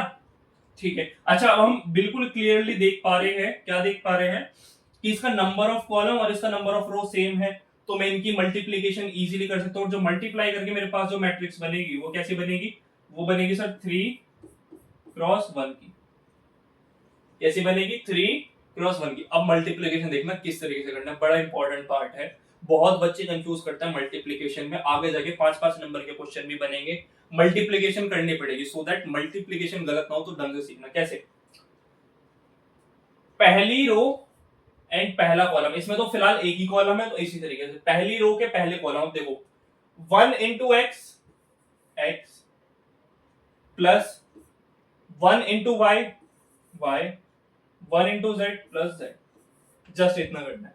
फिर सेकंड रो को पकड़ो, इसमें सिर्फ एक ही कॉलम है, तो दोबारा से इसी से कर दो, 0 into x 0 plus 1 into y y plus 1 into z z, 0 into x 0। अब इस रो को पकड़ो, फिर से इस कॉलम के साथ कर दो, 0 into x 0 plus 0 into y 0 plus 1 into z z. अच्छा अब ये इक्वल किसके हैं? ये इक्वल किसके हैं? ये इक्वल है 6 3 और 2 के। अच्छा जब हमने इक्वल वाली मैट्रिक्स पढ़ी थी, तब हमने देखा था कि सर उसमें ना ऑर्डर सेम होने चाहिए दोनों मैट्रिक्सेस के, ठीक है, तभी हम कर सकते हैं। ऑर्डर सेम, देखो ये वाली भी भाई 3x1 की ऑर्डर सेम है, तो इक्वल मैट्रिक्स में इजीली बता सकता हूँ, ठीक है। अब तो बच्चों वाला खेल, आप लोग ये करते आ रहे हो। अब मेरे को पता है कि ये जो x प्लस वाई, अच्छा अब ना ध्यान रखना, एक चीज ध्यान रखना कि यहाँ पे ना प्लस का साइन है, x plus y plus z, तो ऐसा मत सोचना कि ये पहला मैट्रिक्स का मतलब ये पहला कॉलम है, दूसरा कॉलम है, तीसरा कॉलम, नहीं, ये पूरी एक रो है और ये एक कॉलम है, मतलब ये एक रो है, ये दूसरी रो है, ये तीसरी रो है, और सिर्फ एक एक एलिमेंट है। ये x plus y plus z एक यूनिट का एलिमेंट है, मतलब एक पूरा प्रॉपर एलिमेंट है। कैसे? x plus y plus z किसके इक्वल हो जाएगा? 6 के इक्वल। x plus y plus z किसके इक्वल हो जाएगा? 6 के इक्वल। ऐसे ही y प्लस जेड किसके इक्वल हो जाएगा? 3 के इक्वल। और इसी तरीके से z किसके इक्वल हो जाएगा? 2 के इक्वल। z किसके इक्वल हो जाएगा? 2 के इक्वल। बस वैल्यू, z की वैल्यू इसमें डाली, कितना आएगा? z की वैल्यू इसमें डाली 2, तो y की वैल्यू आ जाएगी 1, है ना? 3 माइनस 2 1, और y1 है z2 है, y1 है z2 है, 3 और 2 प्लस 1 3, उधर जाके माइनस करूंगा तो x की वैल्यू कितनी आ जाएगी? x की वैल्यू 3 आ जाएगी। तीनों वैल्यू आ गई आप लोगों के पास। हमसे पूछा क्या है? 2x plus y minus z, 2x plus y minus z, तो 2 3 6 प्लस 1 माइनस 2, है ना? यही होगा ना? तो 6 plus 1 7 minus 2, and which is 5, and 5 5 5 5 here, 5 is the answer, ठीक है। इस तरीके से हम लोगों ने मल्टीप्लीकेशन करनी है, आंसर निकालना है, और हमारे इजीली आंसर भी आ गया 5। नॉर्मल इजी सा क्वेश्चन था। आ जाओ जी जरा अब आगे। अच्छा अब ये क्वेश्चन इंपॉर्टेंट है। If A is a square matrix, A square A के इक्वल दिया हुआ है, ए हमारी कैसी एक स्क्वायर मैट्रिक्स है, ए स्क्वायर हमारा ए के इक्वल दिया हुआ है, then we have to know कि आई प्लस ए का होल स्क्वायर माइनस 3a किसके इक्वल है ये निकालना है। ठीक है जी, वो देखेंगे बाद में जो भी हमें दिया है, ध्यान रखना। अच्छा मैं ना देखो मेरे को पता है कि ये a प्लस बी के होल स्क्वायर जैसा है, a प्लस बी के होल स्क्वायर जैसा है, बट क्या ये कॉम्यूटेटिव लॉ फॉलो कर रहा है या नहीं ये भी तो देखना है भाई। अगर मेरे पास a प्लस बी का होल स्क्वायर होता है तो मैं इसे डायरेक्टली लिख देता हूं कितना, a square plus b square plus 2 into a into b, 2ab। ठीक है, ठीक है, ये है मेरे पास i प्लस ए का स्क्वायर, i प्लस ए का होल स्क्वायर, इसे मैं हाथ लिख सकता हूं i स्क्वायर। अच्छा आप देखना i प्लस ए का होल स्क्वायर, इसका मतलब क्या होगा, i प्लस ए का होल स्क्वायर का मतलब है i plus A into I plus A, यही होगा। ठीक है, इनकी मल्टीप्लाई करो, i into I I square plus I A plus A की मल्टीप्लाई करो A I plus A square, या a इंटू ए, इसे i इंटू ए। अभी ना ये आई ए और ए आई भाई मैट्रिसेस में यही डिफरेंट है, मैट्रिसेस में यही फर्क है कि ये जो आई ए है और ए आई ए ये दोनों चीज अलग अलग है अगर ये कॉम्यूटेटिव लॉ फॉलो नहीं कर रहा। कॉम्यूटेटिव लॉ क्या होता है कि A plus B is equal to होता है बी प्लस ए, ये होता है हमारा कॉम्यूटेटिव लॉ। अगर कोई मैट्रिक्स ये लॉ फॉलो नहीं कर रही ना तब तक मैं इसी फॉर्म में आंसर निकालूंगा। अगर ये वाली मैट्रिक्स मेरा ये लॉ फॉलो कर रही होगी तो मैं इसे डायरेक्टली लिख सकता हूँ आई square plus A square plus 2ai, तब कोई दिक्कत नहीं है। बट क्योंकि ये मैट्रिक्स कॉम्यूटेटिव लॉ फॉलो अगर नहीं करेगी, ध्यान रखना अगर नहीं करेगी तो इसी फॉर्म में करना है, क्योंकि ये करती है वैसे, क्योंकि आइडेंटिटी मैट्रिक्स इसके अभी मैंने शायद एक स्लाइड इसमें मिसिंग रह गई कि आइडेंटिटी मैट्रिक्स से किसी भी नॉर्मल मैट्रिक्स के साथ मल्टीप्लाई कर दो तो क्या होता है, वो रह गया शायद।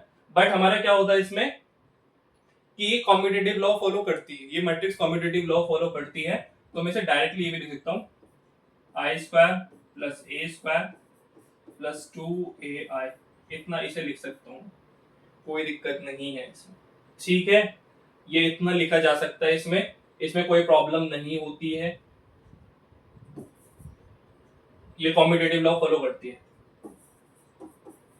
This allows commutative law, CL लिख दो कॉम्यूटेटिव लॉ। ध्यान रखना भाई ये कॉम्यूटेटिव लॉ फॉलो करती है, इसलिए मैं इसे इस फॉर्म में लिख सकता हूँ। अब हम क्वेश्चन में आगे बढ़ सकते हैं। हमने किया आई स्क्वायर, अच्छा ए स्क्वायर किसके इक्वल है, ए के। अभी आगे भी एक चीज बताऊंगा, ध्यान रखना, ए के इक्वल है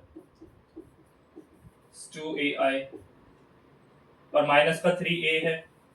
ठीक है, ध्यान रखना भाई कुछ आइडेंटिटी मैट्रिक्स की कुछ एक दो चीजें बता रहा हूं कि मेरा जो आई स्क्वायर होता है ना वो आई के इक्वल होता है, ए इंटू आई जो होता है ना वो ए के इक्वल होता है। कैसे सर, आप लोग ध्यान रखो भाई, आइडेंटिटी मैट्रिक्स क्या होती है, जिसके सारे एलिमेंट जीरो होते हैं एक्सेप्ट डायगोनल एलिमेंट्स, डायगोनल वाले एलिमेंट्स 1 1 1 होते हैं। अब भाई मैं दो मैट्रिसेस ले रहा हूँ कि एक मैट्रिक्स आइडेंटिटी है जिसमें डायगोनल एलिमेंट्स 1 1 है बाकी सारे जीरो, एक और मैट्रिक्स है जिसके भी डायगोनल एलिमेंट्स 1 1 है बाकी सारे जीरो। भाई उन दोनों की मल्टीप्लिकेशन करूंगा तब भी मेरे को आइडेंटिटी मैट्रिक्स ही मिलेगी, तब भी मेरे को क्या मिलेगी, आइडेंटिटी मैट्रिक्स मिलेगी। अच्छा दूसरी चीज बताओ कि अगर मैं किसी मैट्रिक्स ए की मल्टीप्लाई कर दूं आइडेंटिटी मैट्रिक्स से तो भाई ऑब्वियस सी बात है मेरे को ए ही मिलेगा, वही सेम मैट्रिक्स मिल जाएगी। किसी भी मैट्रिक्स की आइडेंटिटी मैट्रिक्स की मल्टीप्लिकेशन करता हूँ तो मेरे को वही मैट्रिक्स मिल जाएगी, ध्यान रखना ये चीज। जैसे अगर मैं एक एज एन एग्जांपल भी दे दूं आप लोगों को कि अगर मैंने एक मैट्रिक्स ले ली जैसे 2 3 4 5 ही रहता है, चलो इजी सी मैट्रिक्स ले ली, इसकी मैं मल्टीप्लाई कर रहा हूँ किससे 1 0 0 1, ये हमारी आइडेंटिटी मैट्रिक्स है 2 क्रॉस 2 की, दोनों 2 क्रॉस 2 है। ठीक है, नई मैट्रिक्स जो बन जाएगी वो भी 2 क्रॉस 2 की बन जाएगी। मल्टीप्लिकेशन करो, कैसे करते थे, इस रो की पहले वाले कॉलम के साथ, तो 2 1 जा 2 प्लस 3 0 जा 0। ठीक है, अब इसी वाले रो की सेकंड कॉलम के साथ, ध्यान रखना भाई मल्टीप्लिकेशन और अच्छे से सीख लोगे आप, इसी रो की फिर सेकंड कॉलम के साथ करो, 2 0 जा 0 3 1 जा 3, फिर 4 1 जा 4 प्लस 5 0 जा 0। ठीक है, फिर इस वाले रो की सेकंड वाले के साथ 4 0 जा 0 प्लस 5 1 जा 5। आंसर देखो जरा क्या आ रहा है, 2 3 4 5 आ गया भाई, ए इंटू आई ए आ गया। ठीक है, अब यहाँ पे देखो जरा भाई आई स्क्वायर मेरा किसके इक्वल है, आई के इक्वल, ठीक है, प्लस ए स्क्वायर ऑलरेडी ए के इक्वल उन्होंने मेरे को गिवन दिया हुआ था, ठीक है, प्लस 2 इंटू आई, ए आई किसके इक्वल आ रहा है सर, ए के ही इक्वल आ रहा है, तो इसे लिख दूं डायरेक्ट 2a, और माइनस का है 3, तो देखो जरा आई प्लस ए 2a प्लस ए कितना हो जाएगा 3a, और ये एक है मेरे पास माइनस का 3a, इन दोनों को कैंसिल आउट किया, आंसर आ गया मेरा कितना, आई, आई इज द आंसर, कहाँ है, ठीक है, ये था। तो ध्यान रखना इस तरीके से ऐसे क्वेश्चन अटेम्प्ट करना। बाकी ये दो चीज मैंने बड़ी इंपॉर्टेंट बताई है, ये दो चीज बड़ी इंपॉर्टेंट है भाई, ध्यान रखना इस चीजों को, ठीक है, ये दो चीज इंपॉर्टेंट है।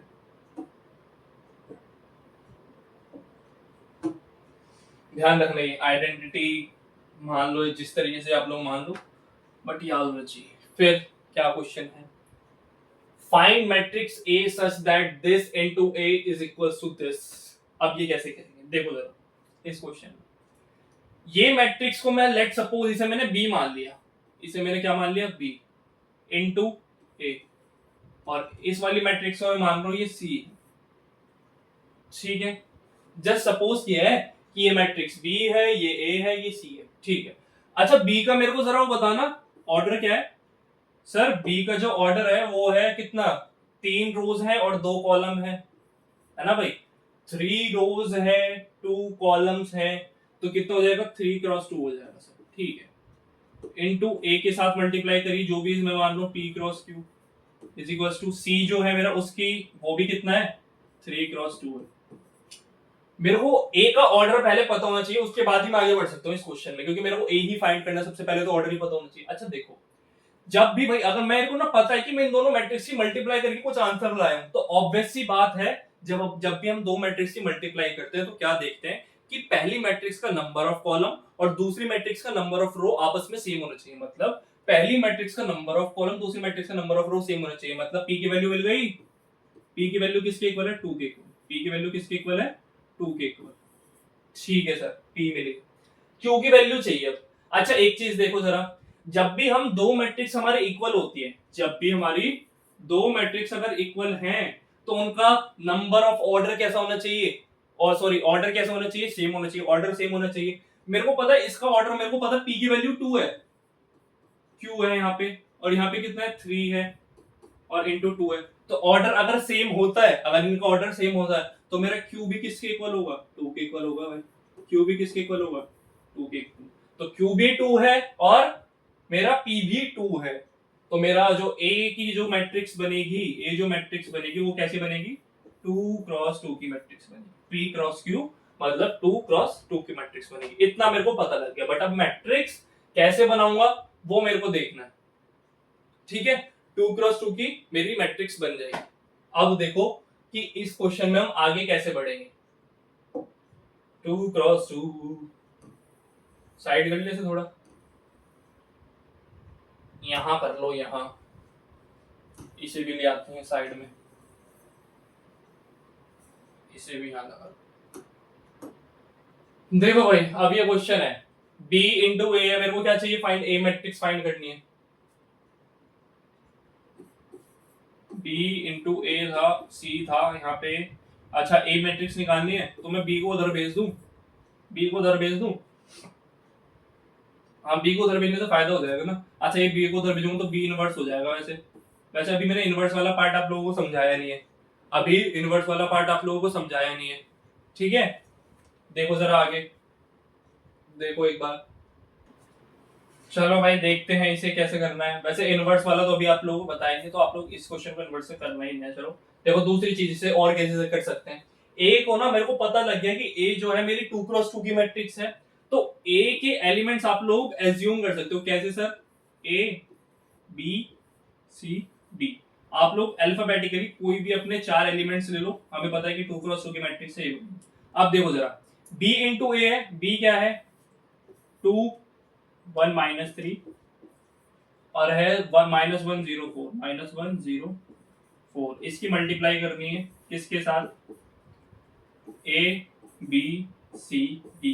पहले आप चेक कर लेते हैं, वैसे तो चेक क्या करना, मल्टीप्लाई तो ऑब्वियसली कर सकते हैं भाई, ये 3 क्रॉस 2 है, ये 2 क्रॉस 2 है, तो जो इससे मेरे को पता है, इससे जो मेरी मैट्रिक्स बनेगी वो कितनी बनेगी, 3x2 की, जो कि ऑलरेडी गिवन है, 3x2 की मैट्रिक्स है ना, जो कि ऑलरेडी गिवन है। क्या क्या है, -1 -8 1 9 माइनस कितना 2 एंड 22।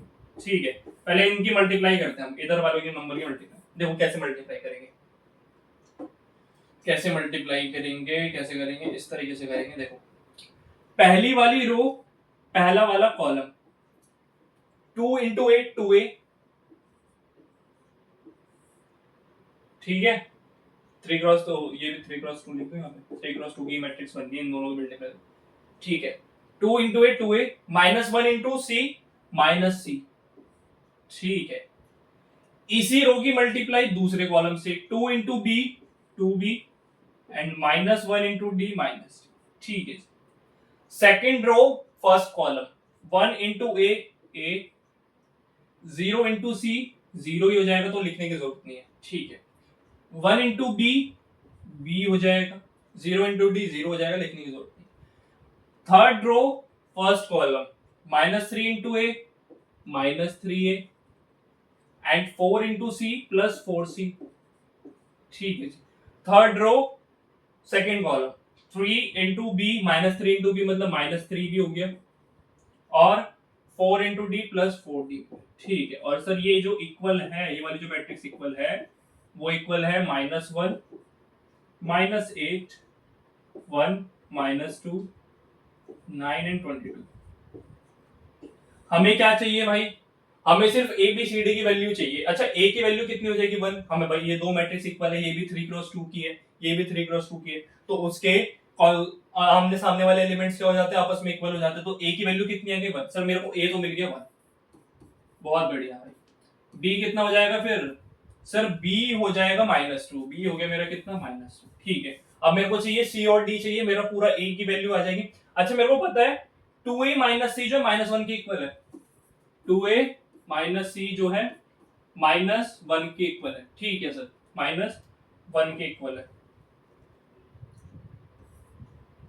ठीक है, -1 के इक्वल है। अच्छा मेरे को पता है इसमें से मैंने किसकी वैल्यू निकाली, ए की वैल्यू निकाली, ए कितना है 1, तो डायरेक्ट वैल्यू डाल दो, 2 - c = -1, 2 उधर जाके माइनस का हो जाएगा, माइनस का 3, ये कैंसिल आउट हुआ, c की वैल्यू आ गई 3, c भी आ गया भाई, c कितना आ गया सर, C3 आ गया, C3 आ गया तो d में डाल दो, कोई भी d वाला नंबर निकाल के इसमें डाल दूं, 2b - d, 2b - d = किसके है, -8 के इक्वल है, ठीक है। 2 इंटू बी कितना है भाई, b है -2, तो ये हो जाएगा -4, ये कितना हो जाएगा सर, ये हो जाएगा -4, ठीक है।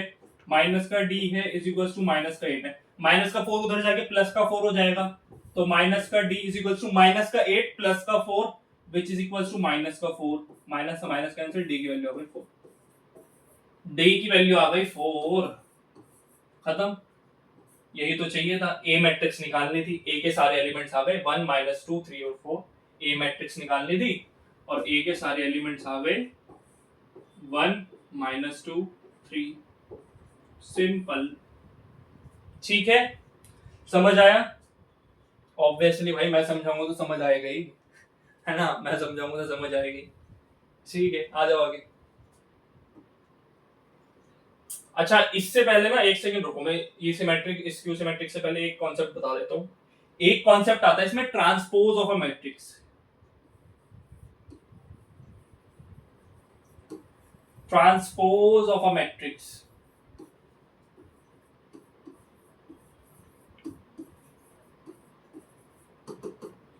मैट्रिक्स का ट्रांसपोज करना है, करना पड़ेगा, ठीक है।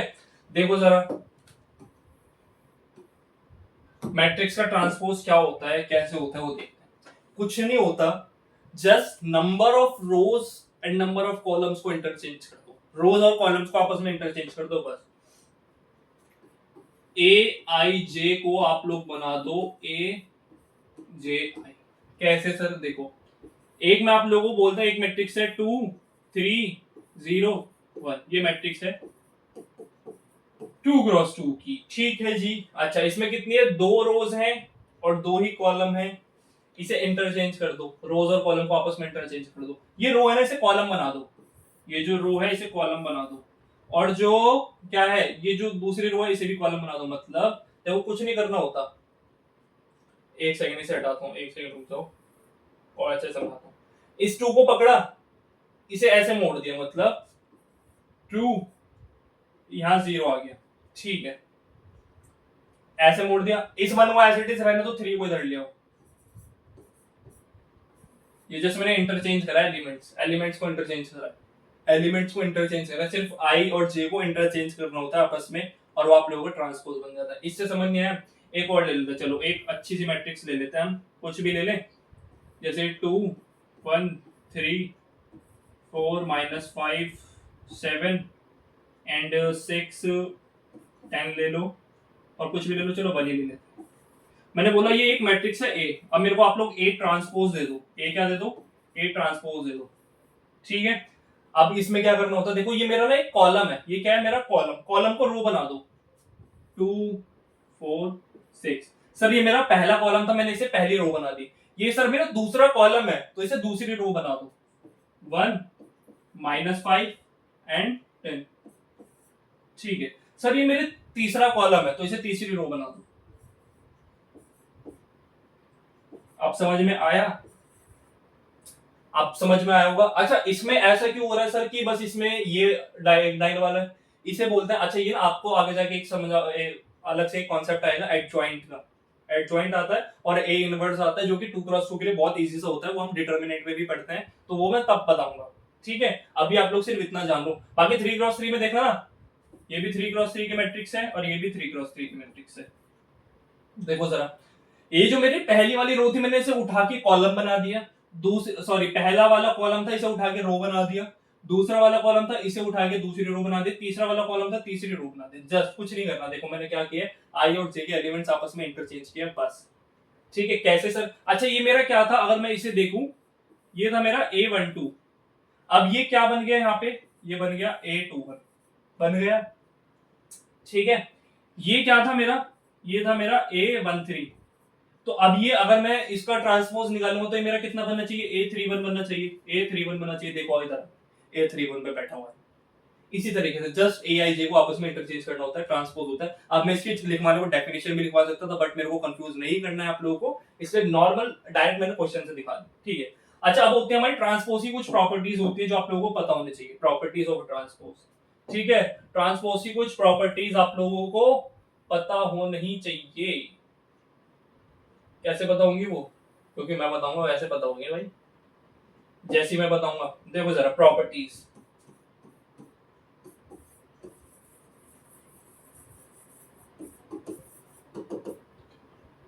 ट्रांसपोज की प्रॉपर्टीज क्या होती हैं।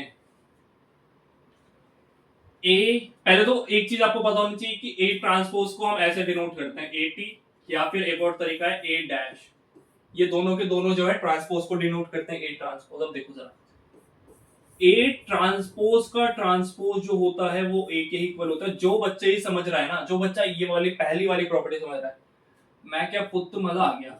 देखो जरा कैसे, ए का ट्रांसपोज किया, एक ए है इसका मैंने ट्रांसपोज किया, अब जब इसका वापस से ट्रांसपोज करूंगा तो क्या करूंगा सर, जो मेरा क्या था, जो मेरा कॉलम है उसे मैं वापस से रो बना दूंगा। अच्छा अगर मैंने पहला कॉलम उठाया इसे रो बना दे तो देखना जरा यहीं आ रहा हूं।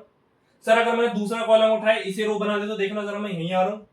मैंने अगर तीसरा कॉलम उठा के इसे रो बना दे तो देखो जरा मैं वापस से यहीं आ गया। तो ए का ट्रांसपोज किस में आ रहा है, वापस ए में आ रहा है। ए ट्रांसपोज का ट्रांसपोज किस में आ रहा है, ए में आ रहा है, ठीक है, ठीक है जी। सेकेंड थिंग, अगर मैं स्केलर इनटू ए कर दूं, मतलब क्या था 2a था ना अभी जो मैंने पीछे बताया स्केलर की मल्टीप्लाई, अगर मैं उसका ट्रांसपोज करूंगा तो स्केलर को बाहर कर दो और ए का ट्रांसपोज कर दो, बस इतना है। कि अगर मेरा ऑलरेडी स्केलर की मल्टीप्लिकेशन हो रखे तो स्केलर को बाहर ले आओ, फिर ए का ट्रांसपोज करना, ठीक है सर, ये कर देंगे आप। नेक्स्ट आता है कि अगर मेरा a प्लस बी या माइनस बी हो, इसका होल का ट्रांसपोज हो, तो कुछ नहीं करना बच्चा, a का ट्रांसपोज करा, प्लस माइनस जो भी है वो करो और b का ट्रांसपोज करो, बस सिंपल ट्रांसपोज कर दो, ठीक है। ये बड़ी अच्छी अच्छी प्रॉपर्टीज। फोर्थ में आ जाओ, फोर्थ है इंपॉर्टेंट प्रॉपर्टी, फोर्थ है इंपॉर्टेंट प्रॉपर्टी, थोड़ा सा अलग से लिखते हैं इसे, आ जाओ।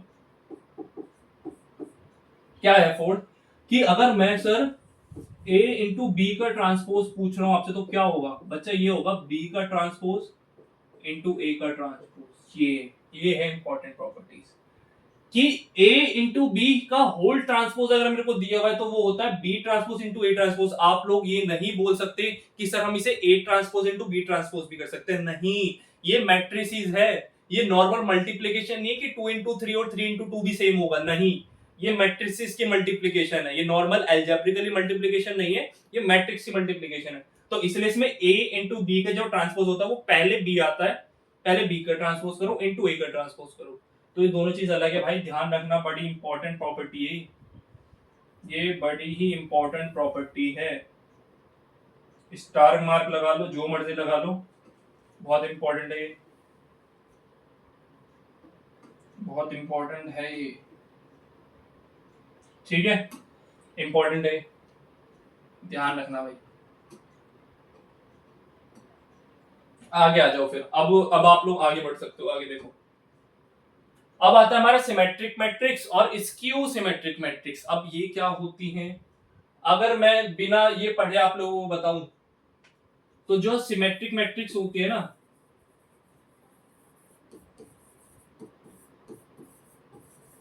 मेरी जो सिमेट्रिक मैट्रिक्स होती हैं वो होती है कि ए मैट्रिक्स जब भी मेरी ए ट्रांसपोज के इक्वल आ जाए तो वो मेरी सिमेट्रिक मैट्रिक्स होती है। ये होता है मेरा थ्योरेटिकली।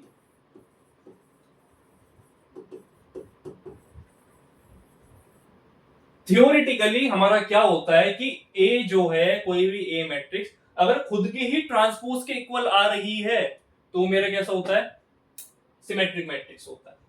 अब इसकी डेफिनेशन पढ़ते हैं। स्क्वायर मैट्रिक्स आपको पता है, same order, A is equals to Aij is said to be symmetric matrix if Aij is equals to Aj for all I and j। ये क्या कह रहा है सर, कॉन्जुगेट बताया था आप लोगों को, कॉन्जुगेट याद है, जस्ट वो।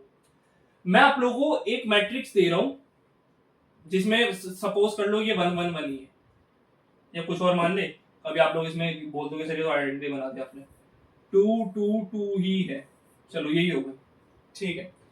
कॉन्जुगेट एलिमेंट्स ने बोला Aij is equals to Aj होना चाहिए सर, मतलब अगर यहाँ पे 1 है ना सर तो ये भी 1 होना चाहिए। अगर आप यहाँ पे 3 लिख रहे हो ना सर, कि ये कौन सा है मेरा, ये है A13, तो A31 भी कितना होना चाहिए सर, ये 3 होना चाहिए। अगर आप सर A23 की वैल्यू -5 लिख रहे हो ना, अगर A23 की वैल्यू -5 लिख रहे हो तो सर A32 भी -5 ही होना चाहिए। ये बन गई ए मैट्रिक्स, इसका ट्रांसपोज कर दो, देखते हैं सर हमारा जो थ्योरेटिकली हमने लिखा है वो सेम आ रहा है या नहीं आ रहा। ए का ट्रांसपोज कर दो, रोज को पकड़ा कॉलम बनाया, सॉरी कॉलम को पकड़ा रोज बनाया, 2 1 3, दूसरे कॉलम को पकड़ा दूसरी रो बना दिया, 1 2 -5 1 2 एंड -5, तीसरी रो को पकड़ा कॉलम बना दिया, सॉरी तीसरे कॉलम को पकड़ा रो बना दिया, तीसरा कॉलम मतलब 3 -5 and 2।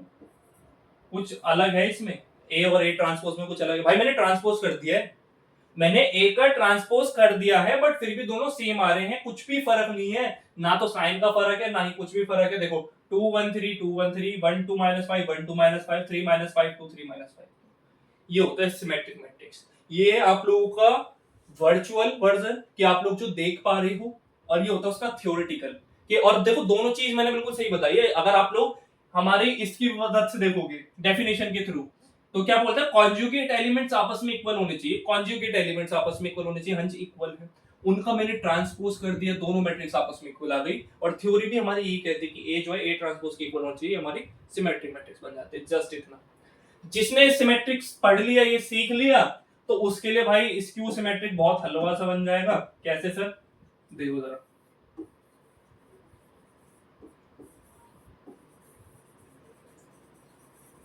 Skew symmetric matrix, skew symmetric matrix में क्या होगा, इसमें कुछ नहीं होता, जस्ट ए जो है ना वो -A ट्रांसपोज के इक्वल आता है, बस बस बस बस इतना। सर अब आपने थ्योरेटिकल पार्ट तो बता ही दिया है, तो इसका थोड़ा सा वर्चुअल पार्ट भी बता दो, इसे भी थोड़ा सा प्रूफ करके दिखा दो। मैंने बोला कि भाई अब तुम ऐसा बोलो तो बताना पड़ेगा भाई। देखो जरा, ए मैट्रिक्स, अच्छा इसके भी एक लाइन पढ़ लो दोबारा से, a square matrix is aij is said to be a skew symmetric matrix। कब कही जाएगी? जब उसके कॉन्जुगेट एलिमेंट में सिर्फ और सिर्फ साइन का डिफरेंस हो। aij इक्वल टू माइनस एजी, भाई देखो कॉन्जुगेट है aij का, कॉन्जुगेट aj, जस्ट साइन का डिफरेंस है, साइन अपोजिट है। ये प्लस का है तो ये माइनस हो जाएगा, ये माइनस का है तो प्लस हो जाएगा, सिर्फ साइन का डिफरेंस है। देखो जरा, एक मैट्रिक्स मैंने आप लोगों के लिए बना दी, ठीक है। चलो अच्छा, जरूरी नहीं डायगोनल सेम हो, कुछ भी कर सकते हो, हमें तो मतलब होना चाहिए सिर्फ इससे। देखो जरा, अच्छा अगर मैं ये लिख दूं 2 3, यहां 4 लिख दिया, अगर ये मेरा 1 है, A12 अगर मेरा 1 है तो A21 सर -1 होना चाहिए, ठीक है जी। अगर सर मेरा A13 अगर मेरा A13 0 है, 0 नहीं लेते, चलो कुछ और लेते हैं। अगर मेरा A13 5 है, अगर मेरा A13 5 दिया हुआ है तो मेरा A31 -5 होना चाहिए, ठीक है जी। अगर मेरा A23 माइनस कितना, -7 है, अगर मेरा A23 -7 है तो A32 7 होना चाहिए, बस। इसका ट्रांसपोज करके देख लो क्या आ रहा है। देखो जरा, 2 -1 5, ये हमारा क्या कॉलम, इसे रो बना दो। 2 -1 2 -1 एंड क्या -5, ठीक है। और क्या है, और क्या बनेगा? अच्छा सेकंड रो उठाओ, 1 3 7 1 3 7 5 7 और 5 -7 एंड 4 5 -7 एंड 4। क्या डिफरेंस दिख रहा है भाई? क्या डिफरेंस दिख रहा है? ए आई जे हमारे ए जे आई है कॉन्जुगेट एलिमेंट्स वाले, देखो सिर्फ कॉन्जुगेट देखना भाई, ये प्लस का है, यहाँ ये माइनस का हो गया, ये यहाँ माइनस का है तो यहाँ प्लस का हो गया। डायगोनल से छेड़छाड़ नहीं करनी है, डायगोनल वाले ऐसे ही रहेंगे, आसपास के एलिमेंट्स देखो, ठीक है। ये -7 है, ये 7 हो गया, ये -5 है 5 हो गया, ये 7 है -7 हो। देखा, इसमें से अगर मैं माइनस कॉमन निकाल दूं तो ऑलरेडी ये बन जाएगा, इसमें से अगर मैं माइनस कॉमन निकाल दूं, माइनस कॉमन निकाल दे तो यही बन जाएगा, है ना।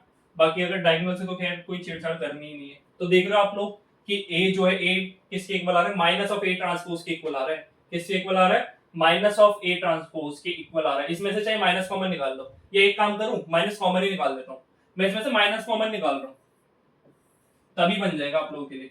माइनस कॉमन निकाला तो -2 हो जाएगा, मतलब बाहर मैंने माइनस लिखूंगा ना भाई, ऑब्वियस सी बात है, अगर मैं बाहर अंदर से माइनस कॉमन निकाल रहा हूं तो बाहर माइनस आएगा, अंदर सबके साइन चेंज हो जाएंगे, सबके साइन चेंज होंगे। ये प्लस का 2 है, माइनस का 2 बन जाएगा, ये प्लस का 1 है, वो माइनस का 1 है तो प्लस का 1 बन जाएगा, ये माइनस का 5 है, प्लस का 5 बन जाएगा, 1 है, माइनस का 1 बन जाएगा, 3 माइनस का 3 बन जाएगा, 7 माइनस का 7 बन जाएगा, 5 किसका ही बन जाएगा? माइनस का 5 बन जाएगा, माइनस का 7 7 बन जाएगा, और 4 किसका बन जाएगा? माइनस का 4 बन जाएगा।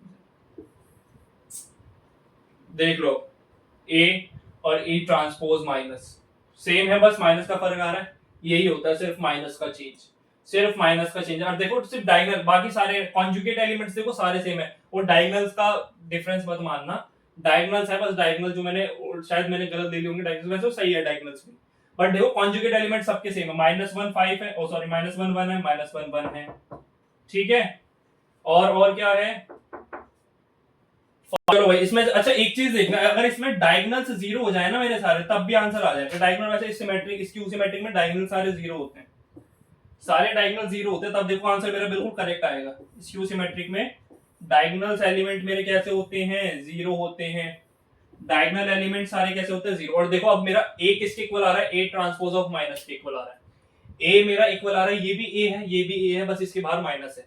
आगे भाई थ्योरेटिकली प्रूफ हो गया, ए किसके इक्वल आ रहा है? माइनस ऑफ ए ट्रांसपोज, ठीक है। इस तरीके से करना, आगे आ जाओ, अब इसके क्वेश्चन वगैरह होंगे। अच्छा देखो अभी क्वेश्चन है, ए दिया हुआ है, ए प्लस ए ट्रांसपोज किसके इक्वल दिया? 1 1 नहीं होगा शायद, आइडेंटिटी होगा भाई यहाँ पे, ये आई होगा शायद से, गलत दिया हुआ है इसमें, ठीक है। देखो जरा इसमें क्या करना है, कॉस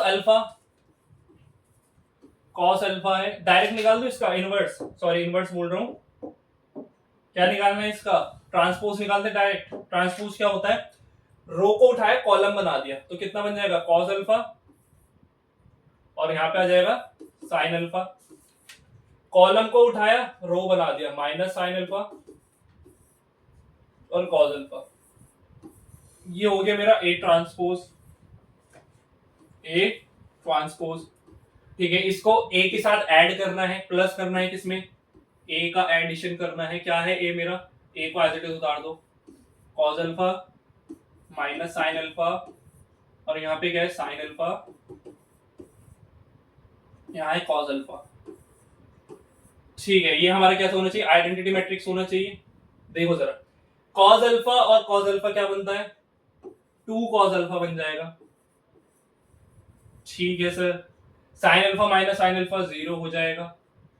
ठीक है सर, और माइनस साइन अल्फा इंटू, और sorry minus sine alpha plus sine alpha, ये भी 0 बन जाएगा। Cos alpha plus cos alpha को 2 कॉस अल्फा बन जाएगा। कोई ये गलती मत कर देना कि cos alpha plus cos alpha cos 2 alpha, नहीं, वो एंगल है, अल्फा जो है इसका एंगल है, ये इसका कोफिशिएंट होता है। ठीक है, ये आया। अभी आइडेंटिटी के इक्वल कैसे होगा, कैसे होगा सर आइडेंटिटी के इक्वल, इसमें से cos 2 cos अल्फा कॉमन निकालो, इसमें से 2 cos अल्फा अगर मैं बाहर निकाल दूं 1 0 0 1 बन जाएगा, ये बन जाएगा। ठीक है सर, आइडेंटिटी मैट्रिक्स बन जाएगी, है ना, आइडेंटिटी मैट्रिक्स बन जाएगी। ठीक है, अच्छा अगर ये 1 भी हो, आइडेंटिटी मैट्रिक्स भी तो 1 के इक्वल होती है, तो 1 मान लो, आई मान लो, आइडेंटिटी मैट्रिक्स भी तो 1 के इक्वल होती है भाई, ये कट पिट के 1 ही आएगा। तो मेरा एट द एंड आंसर कितना आ जाएगा, 2 cos अल्फा जो होगा वो 1 के इक्वल आ जाएगा, cos अल्फा जो होगा किसके इक्वल आ जाएगा, 1/2 हो जाएगा। ठीक है, cos अल्फा किसके इक्वल है, 1/2, अल्फा की वैल्यू पूछी थी, है ना, find the value of alpha. तो देखो जरा, 1/2 cos में कितना होता है, 1/2 होता है cos 60 degree, cos 60 degree, cos 60 डिग्री को रेडियन में ट्रांसफर करना है, तो cos alpha is equals to cos 60 degree होता है आप लोगों का, कितना हो जाएगा, पाई बाय थ्री हो जाएगा। ठीक है, cos से cos कैंसिल आउट, अल्फा की वैल्यू हो गई पाई/3, अल्फा की वैल्यू आ गई पाई/3। आंसर है ये, B is the correct answer. ठीक है, ठीक है जी, समझ में आ रहा होगा। आगे आते हैं, आगे क्या है, एक्सप्रेस दिस ए मैट्रिक्स दी हुई है, कुछ भी एज अ सम एंड। अच्छा, एक इंपॉर्टेंट फॉर्मूला बता देता हूँ इसमें क्या है। देखो भाई, इसमें होता है कि अगर आप लोगों को जब भी ऐसा क्वेश्चन है ना, तो एक फॉर्मूला होता है half of A plus A transpose, जो कि हमारी सिमेट्रिक मैट्रिक्स होती है। ठीक है, plus half of A minus A transpose, ये कर दो, आप लोगों का आंसर आ जाता है, इन दोनों का समेशन हो जाता है।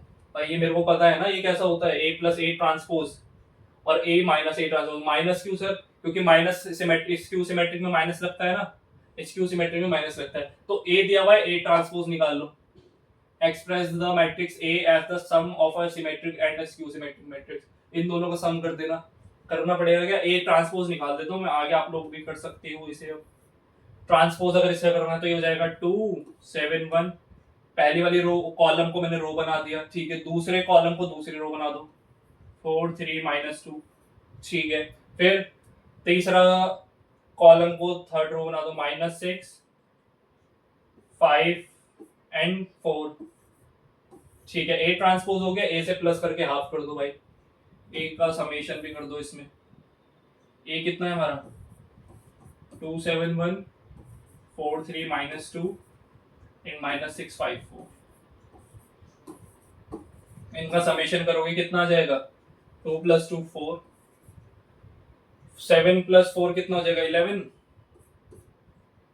1 - 6 कितना हो जाएगा -5, 1 - 6 कितना हो जाएगा -5। ठीक है, 4 + 7 11। ठीक है, 3 + 3 कितना हो जाएगा, 3 + 3 6। ठीक है, -2 एंड 5 कितना हो जाएगा, -3, सॉरी 3 हो जाएगा, प्लस का 3 हो जाएगा। ठीक है, अच्छा -6 एंड 1 कितना हो जाएगा, -5 हो जाएगा। ठीक है सर, 5 और -2 कितना हो जाएगा, 3 हो जाएगा। 4 और 4 है ना, 4 + 4 कितना हो जाएगा 8। अच्छा, आप लोग इसमें कुछ नोटिस कर पा रहे होंगे, कॉन्जुगेट एलिमेंट्स इक्वल आ रहे हैं, A12 A21 A13 A31 A23 A32 conjugate elements equal आ रहे हैं, ऑब्वियस सी बात है सिमेट्रिक मैट्रिक्स में होता है कॉन्जुगेट एलिमेंट्स इक्वल आते हैं। हाफ और लगा दो 1/2 की, 1/2 लगा दो जरा इसमें, अगर 1/2 इसमें करा 1/2 ऑफ A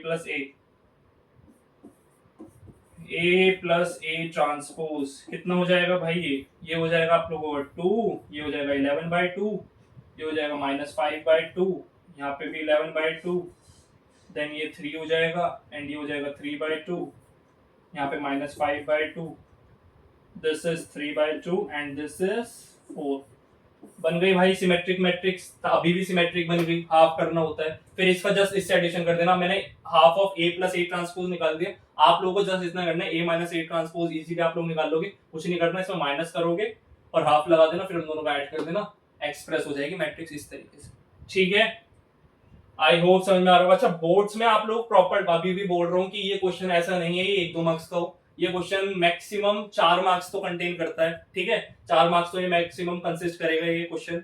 तो प्रॉपर आप लोगों को बोर्ड्स की तरह करना है, एक एक लाइन लिखनी है कि ये एक तो मोस्ट इंपॉर्टेंट है भाई, ये बड़ा इंपॉर्टेंट है, इसे ध्यान रखना। ठीक है, एंड देन नेक्स्ट जो भी आप लोगों को ये थ्योरेटिकल पार्ट, जो भी छोटा छोटा थ्योरेटिकल पार्ट है ना, वो मिस नहीं होना चाहिए इसमें बिल्कुल भी, क्योंकि ये इंपॉर्टेंट है और आएगा ये क्वेश्चन 5 नंबर का जरूर बनेगा। मैट्रिसेस से या डिटर्मिनेंट से, जो भी डिटर्मिनेंट हम बाद में पढ़ेंगे उससे बनेगा। अच्छा इसमें इनवर्स वाला कॉन्सेप्ट आ रहा है, एक सेकंड रुको, इनवर्स वाला कॉन्सेप्ट पहले ही वाला कर ले। देखो इसमें क्या बोल रहा है, if A and B are symmetric matrices, अगर A और B क्या है सिमेट्रिक मैट्रिसेस हैं, such that AB and BA are both defined, then prove that AB minus BA is a skew symmetric matrix। क्या कह रहा है कि हमें ना एक A और B जो है सिमेट्रिक मैट्रिसेस दी हुई हैं, such that AB and BA are both defined, AB और BA क्या है बोथ डिफाइंड हुई है। मैं क्या कर रहा हूं, मैंने कर ली लेट, क्या सर लेट क्या करोगे, मैंने बोल दिया M is equals to AB minus BA, मैंने ये लेट कर लिया। ठीक है सर, आगे क्या करेंगे, taking transpose on both the sides, taking transpose, taking transpose, एक सेकंड रुको, मेरे को क्या आज तो बोर्ड को भी नजर लग गई शायद, देखो जरा, taking transpose on both the sides. ठीक है जी, दोनों तरफ ट्रांसपोज ले लेते हैं, M ट्रांसपोज हो जाएगा। ठीक है, ये हो जाएगा AB माइनस BA का होल का ट्रांसपोज। ठीक है, M transpose as it is. अच्छा जब आप लोगों को मैंने पीछे आइडेंटिटी बताई थी A plus B A minus B का ट्रांसपोज क्या होता है, सर A का ट्रांसपोज माइनस प्लस जो भी लगा है वो लगा दो और B का ट्रांसपोज कर दो। ठीक है सर, कर दिया। फिर अब आप लोगों को एक आइडेंटिटी और पता होगी, जब दोनों की मल्टीप्लीकेशन होती है और उसका ट्रांसपोज करते हैं तो पहले बाद वाला नंबर आ जाता है, मतलब B का ट्रांसपोज इनटू A का ट्रांसपोज माइनस इधर हो जाएगा A transpose into B transpose हो जाएगा। ठीक है सर, ये भी हो जाएगा। देखो जरा अच्छे क्या बन रहा है, B transpose into A transpose. अच्छा यहाँ पे मैं और थोड़ा सा लिख दूं, M ट्रांसपोज है, हमसे क्या बोला था हमने, इफ प्रूफ क्या करना था, AB minus BA is a skew symmetric matrices. AB minus BA कैसी एक स्क्यू सिमेट्रिक है, अगर मैं इसमें से माइनस कॉमन निकाल दूं, माइनस में भाग निकाल दूं, तो ये क्या बन जाएगा सर, जो माइनस का है वो तो प्लस का हो जाएगा और जो प्लस का है वो माइनस का हो जाएगा। अब एक चीज जरा देख लो, क्या क्वेश्चन सॉल्व हो चुका है यहाँ पे, क्या यहाँ पे क्वेश्चन सॉल्व हो चुका है, A transpose into B transpose minus B transpose into A transpose किसके इक्वल है भाई, माइनस ऑफ समथिंग का ट्रांसपोज किसके इक्वल आ रहा है, मेरा M क्या था, M था मेरा कितना, M मैंने A B के, यहां पे देख लो जरा, A B माइनस बी ए किसके इक्वल आ रहा है, minus of A transpose into B transpose minus B transpose into A transpose. देख पा रहे हो आप लोग, कॉन्सेप्ट समझ लिया। ठीक है भाई, कि समथिंग का ट्रांसपोज मतलब समथिंग कोई नंबर है, उसका ट्रांसपोज और नेगेटिव आना चाहिए, मतलब उसके ट्रांसपोज का नेगेटिव आना चाहिए, वो हमारा क्या हो जाता है, स्क्यू सिमेट्रिक। अब यहाँ पे हम बोल सकते हैं hence this is an skew symmetric matrices, this is an skew symmetric matrices, hence this is an skew symmetric matrices.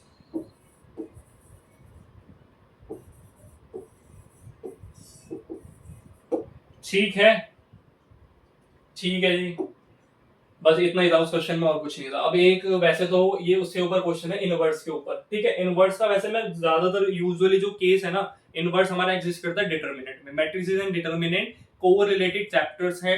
Determinant में मैं सोच रहा हूँ कि शायद इनवर्स ना पढ़ाया जाए आप लोगों को, ताकि मैट्रिसेस में ना पढ़ाया जाए, सो दैट डिटर्मिनेंट में हम और अच्छे से इनवर्स कर सकते हैं। बट इनवर्स की एक चीज बता देता हूँ कि ए इनवर्स वाले जो केसेस होते हैं ना, इसमें क्या होता है, ए बी और बी ए जो होते हैं ये आइडेंटिटी मैट्रिक्स के इक्वल होते हैं। इनवर्स का मतलब क्या है सर, उल्टा ही तो है कि ए बी हो या बी ए हो, किसके इक्वल होता है, आइडेंटिटी मैट्रिक्स। ये केस ना नेक्स्ट उसमें बताऊंगा, नेक्स्ट सेशन में, जब भी हमारा नेक्स्ट सेशन होगा तो उसमें ये वाला क्वेश्चन मैं ही ट्राई कराऊंगा। डिटर्मिनेंट करेंगे उसके बाद ये क्वेश्चन ट्राई करेंगे, क्योंकि अभी फिर क्लास लेंथी हो जाएगी, है ना, क्लास लेंथी हो जाएगी। तो मैं सोच रहा हूँ डिटर्मिनेंट में मैट्रिसेस में रखते ही नहीं इनवर्स वाले के, क्योंकि इनवर्स के बहुत अच्छे अच्छे क्वेश्चन आते हैं डिटर्मिनेंट में। तो हम लोग वो किस में करेंगे, डिटर्मिनेंट में करेंगे। तो ध्यान रखना, हम ये किस में करेंगे, ये हम करेंगे डिटर्मिनेंट्स में। डिटर्मिनेंट का जब भी हमारा सेशन आएगा तो हम, चलो इनवर्ट उसको डिटर्मिनेंट के सेशन में सबसे पहले मैं इनवर्ट से पढ़ाऊंगा, उसके बाद ये क्वेश्चन स्टार्ट करेंगे, तभी हम आगे बढ़ेंगे डिटर्मिनेंट वाले चैप्टर, ठीक है, क्योंकि इनवर्स बहुत ही इंपॉर्टेंट है।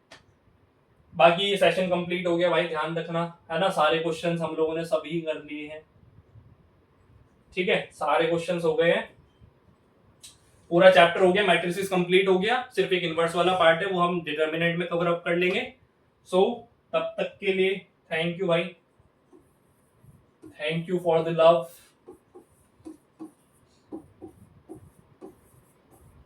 ठीक है, बस ऐसे ही सेशंस को देखते रहो, एंजॉय करो, अच्छे अच्छे क्वेश्चंस बनाओ अपना, बाकी बोर्ड्स की तैयारी करना भाई अभी से ही। अब फिर थोड़े टाइम बाद में मैट्रिसेस के भी पीवाईक्यूज वगैरह ले आऊंगा, जैसे अभी आईटीएफ और रिलेशन एंड फंक्शंस के लाया था, ठीक है। तो हमारा सेशन कंप्लीट हो चुका है। अब तो खैर नजर लगाते रहो जितनी लगानी है ना, चश्मा तो मैं पहन ही सकता हूँ, अब तो मैं चश्मा पहन सकता हूँ, पहले भी पहना था मैंने, है ना। अब तुम लगाते रहो नजर। अब तो नेक्स्ट सेशन में फिर से मैं बोल रहा हूँ कि मैं पहन के नहीं आऊंगा, क्या पता फिर से पहने हूँ, तो वो हो सकता है, ठीक है। तो बाकी तब तक के लिए stay tune for this kind of sessions, be hungry for this learnings, and bye bye.